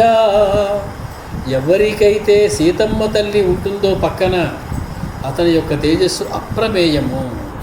సీతమ్మ తల్లి లాంటిది పక్కన ఉన్నవాడికి అతని తేజస్సుని ఎవ్వరు కూడా తగ్గించలేరు, అతని తేజస్సుని సమీపించలేరు. నత్తం సమర్థ తాం హర్తుం రామచాపాశ్రయాం వనే. సీతమ్మకి ధైర్యం ఏమిటి? సుమంత్రుడు చెప్పాడు. అడవిలో సీతమ్మ ఏమైనా భయపడుతోందా అని అడిగాడు దశరథుడు వెనక్కి రాగానే. భయపడటం లేదయ్యా, అసలు ఏమీ భయం లేదు ఆవిడికి. ఎందుకంటే రాముడు భుజాన్ని ఆశ్రయించుకున్నది, ఆవిడకి భయం ఏమిటయ్యా? రాముడు భుజాన్ని ఆశ్రయించుకుని ఆవిడ భుజం పట్టుకుని ఉంటుంది కాబట్టి ఆవిడ భయం లేదు అసలు. రామచంద్రమూర్తి పక్కన ఉండగా భయం ఏంటండి అసలు? కాబట్టి రామచాపాశ్రయాం సీతాం, రామచాపాన్ని ఆశ్రయించుకుని, రామ భుజబలాన్ని ఆశ్రయించుకుని ఉన్నటువంటి సీతని నత్వం సమర్థ, నీకు సామర్థ్యం లేదు, నువ్వు పనికిరావు, నువ్వు అసలు లాభం లేదు, అంతంత పెద్ద పెద్ద పనుల గురించి ఆలోచించక, నువ్వు వేస్ట్ క్యాండిడేట్ అన్నట్టుగా చెప్తున్నాడు మారీచుడు రావణాసుడు. అప్రమేయం హి తత్తేజ. అప్రమేయం అంటే తులనాత్మకమైనటువంటి మాలో మరొకటి లేనిది, ఉపమానంగా చెప్పడానికి కూడా వీలు లేనటువంటి తేజస్సు అది. అంటే నా వాంగ్ మన గోచరం, వాక్కుతో కానీ మాటతో కానీ మనస్సుతో కానీ ఏ రకంగానూ కూడా వివరించడానికి వీలు లేనటువంటి అద్భుతమైనటువంటి తేజస్సు. యస్య సా జనకాత్మజ, ఎవరికైతే జనకాత్మజ పక్కన ఉంటుందో. జనకాత్మజ అనే పేరు వాడడంలో అర్థం ఏంటి? సాక్షాత్తు జనక మహారాజు యొక్క కుమార్తె ఆవిడ, మహాపతివ్రత. ఆవిడ మీద చేయి వేయడానికి ప్రయత్నించాయి, ఆవిడని దొంగతనం చేయడానికి ప్రయత్నించాయి, ఆవిడ దగ్గరికి వెళ్ళడానికి కూడా ఆలోచన చేయకు సుమా. ఆవిడ జనకాత్మజ, సామాన్యురాలు అనుకుంటున్నాము. నత్వం సమర్థ తాం హర్తుం రామచాపాశ్రయాం వనే తస్య సా నరసింహస్య. అసలు మాట చెప్తున్నాడు. ఆ నరసింహుని యొక్క సింహోరస్కస్య భామిని ప్రాణేభ్యోపి ప్రియతర భార్య నిత్యమనువ్రత. వాళ్ళిద్దరినీ విడగొడతానంటున్నావు, ఎలా విడగొడతావు చెప్పు. ఆవిడ నిత్యం అనువ్రత, అనపాయిని అనే పేరు లక్ష్మీదేవి, విష్ణుమూర్తి. విష్ణుమూర్తితో ఆవిడ చెప్తుంది, ఆవిడ ఎప్పుడు రాఘవత్వే భవేత్ సీత రుక్మిణి కృష్ణ జన్మని అన్యేషు చావతారేషు విష్ణోరేష అనపాయి. విష్ణు పురాణం చెప్తుంది మాట. నువ్వు రాముడు అవుతావా, నేను సీతను అవుతా.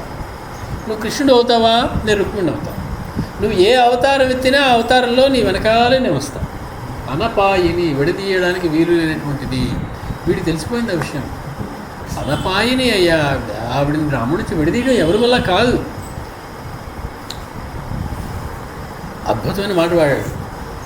నరసింహస్య, రాముడిని నరసింహుడు అనేటువంటి మాటతో చెప్తున్నాడు.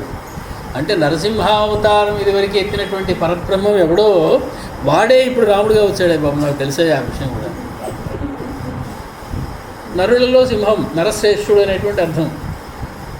తస్య సా నరసింహస్య, అతని నరసింహుడి యొక్క సింహోరస్కస్య భామిని, విశాలమైనటువంటి వక్షస్థలం మీద కూర్చుంటుందయ్యా ఆవిడ.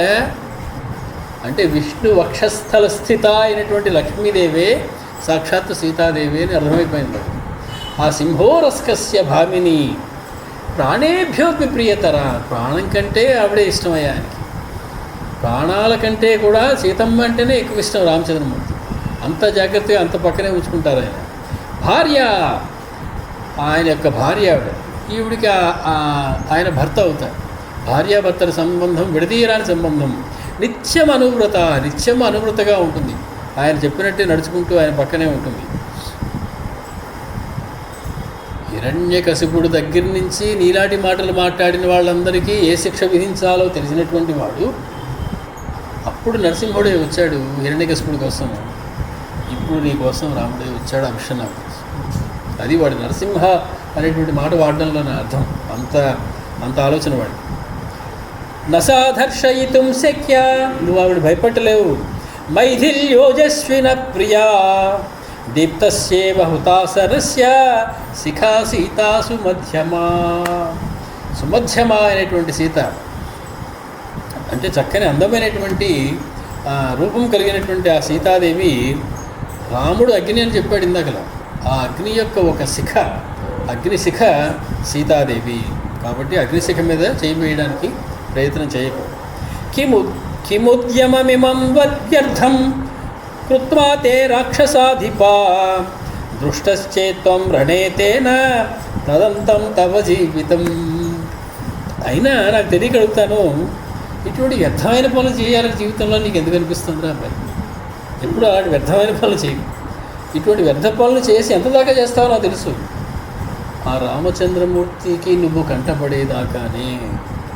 ఒక్కసారి రామచంద్రమూర్తి కంటపడ్డావనుకో, దృష్టచేత్వం రణే తేన తదంతం తవ జీవితం. దాంతో నీ జీవితం దృష్టం అయిపోయింది. రామచంద్రమూర్తి కళ్ళు పడే వరకు నువ్వు ఇలాగే గెంతుతూ ఉంటావు, ఇలాగే తైతక్కలాడుతూ ఉంటావు, ఇలాగే వ్యర్థమైన పనులు చేస్తూ ఉంటావు. రామచంద్రమూర్తి దృష్టి నీ మీద పడేదాకా. అది నాకు తెలుసు.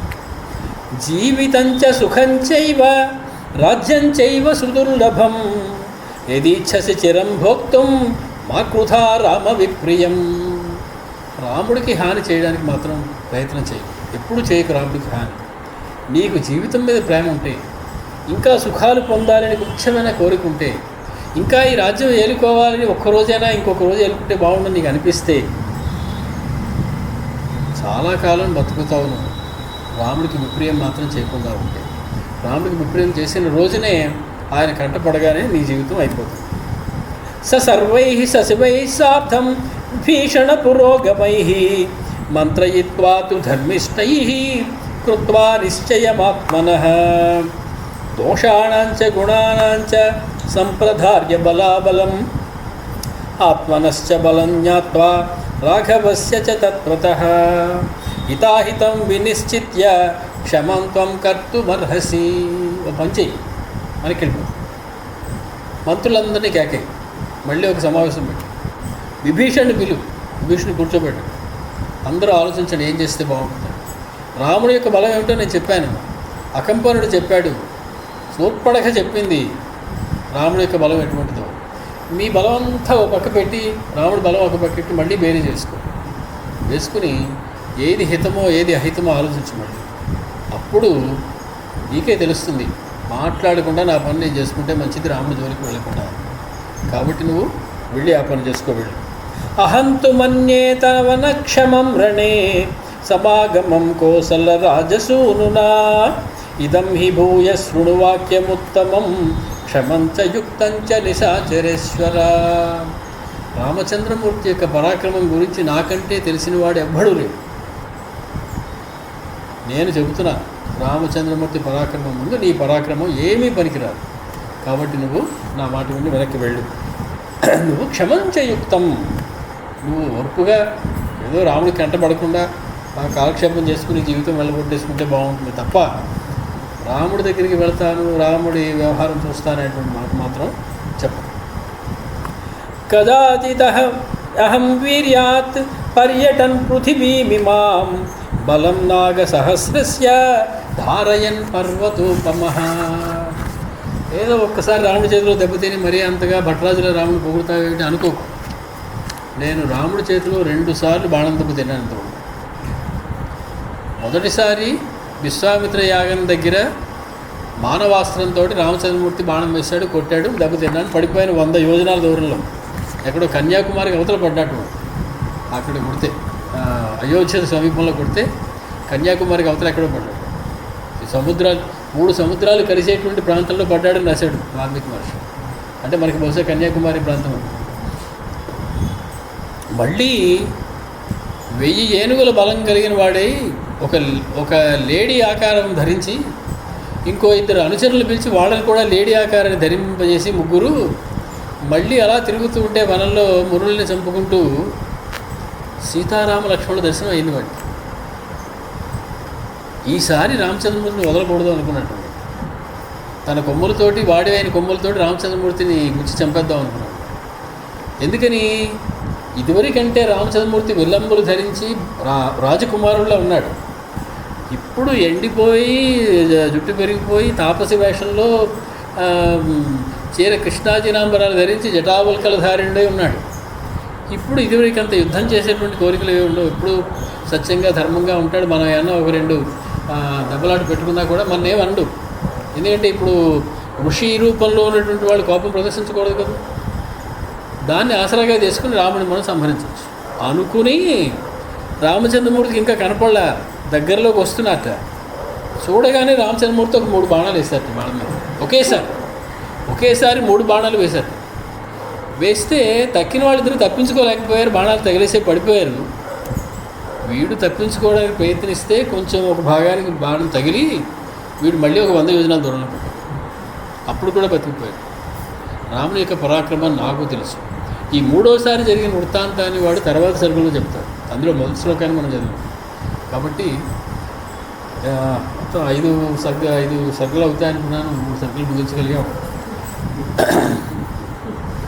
మంగళం కౌసలేంద్రాయ మహనీయ గుణాత్మనే చక్రవర్తి తనూజాయ సార్వభౌమాయ మంగళం వేదాంత వేద్యాయ మేఘశ్యామల ముక్తయే పుంసాం మోహన రూపాయ పుణ్యశ్లోకాయ మంగళం.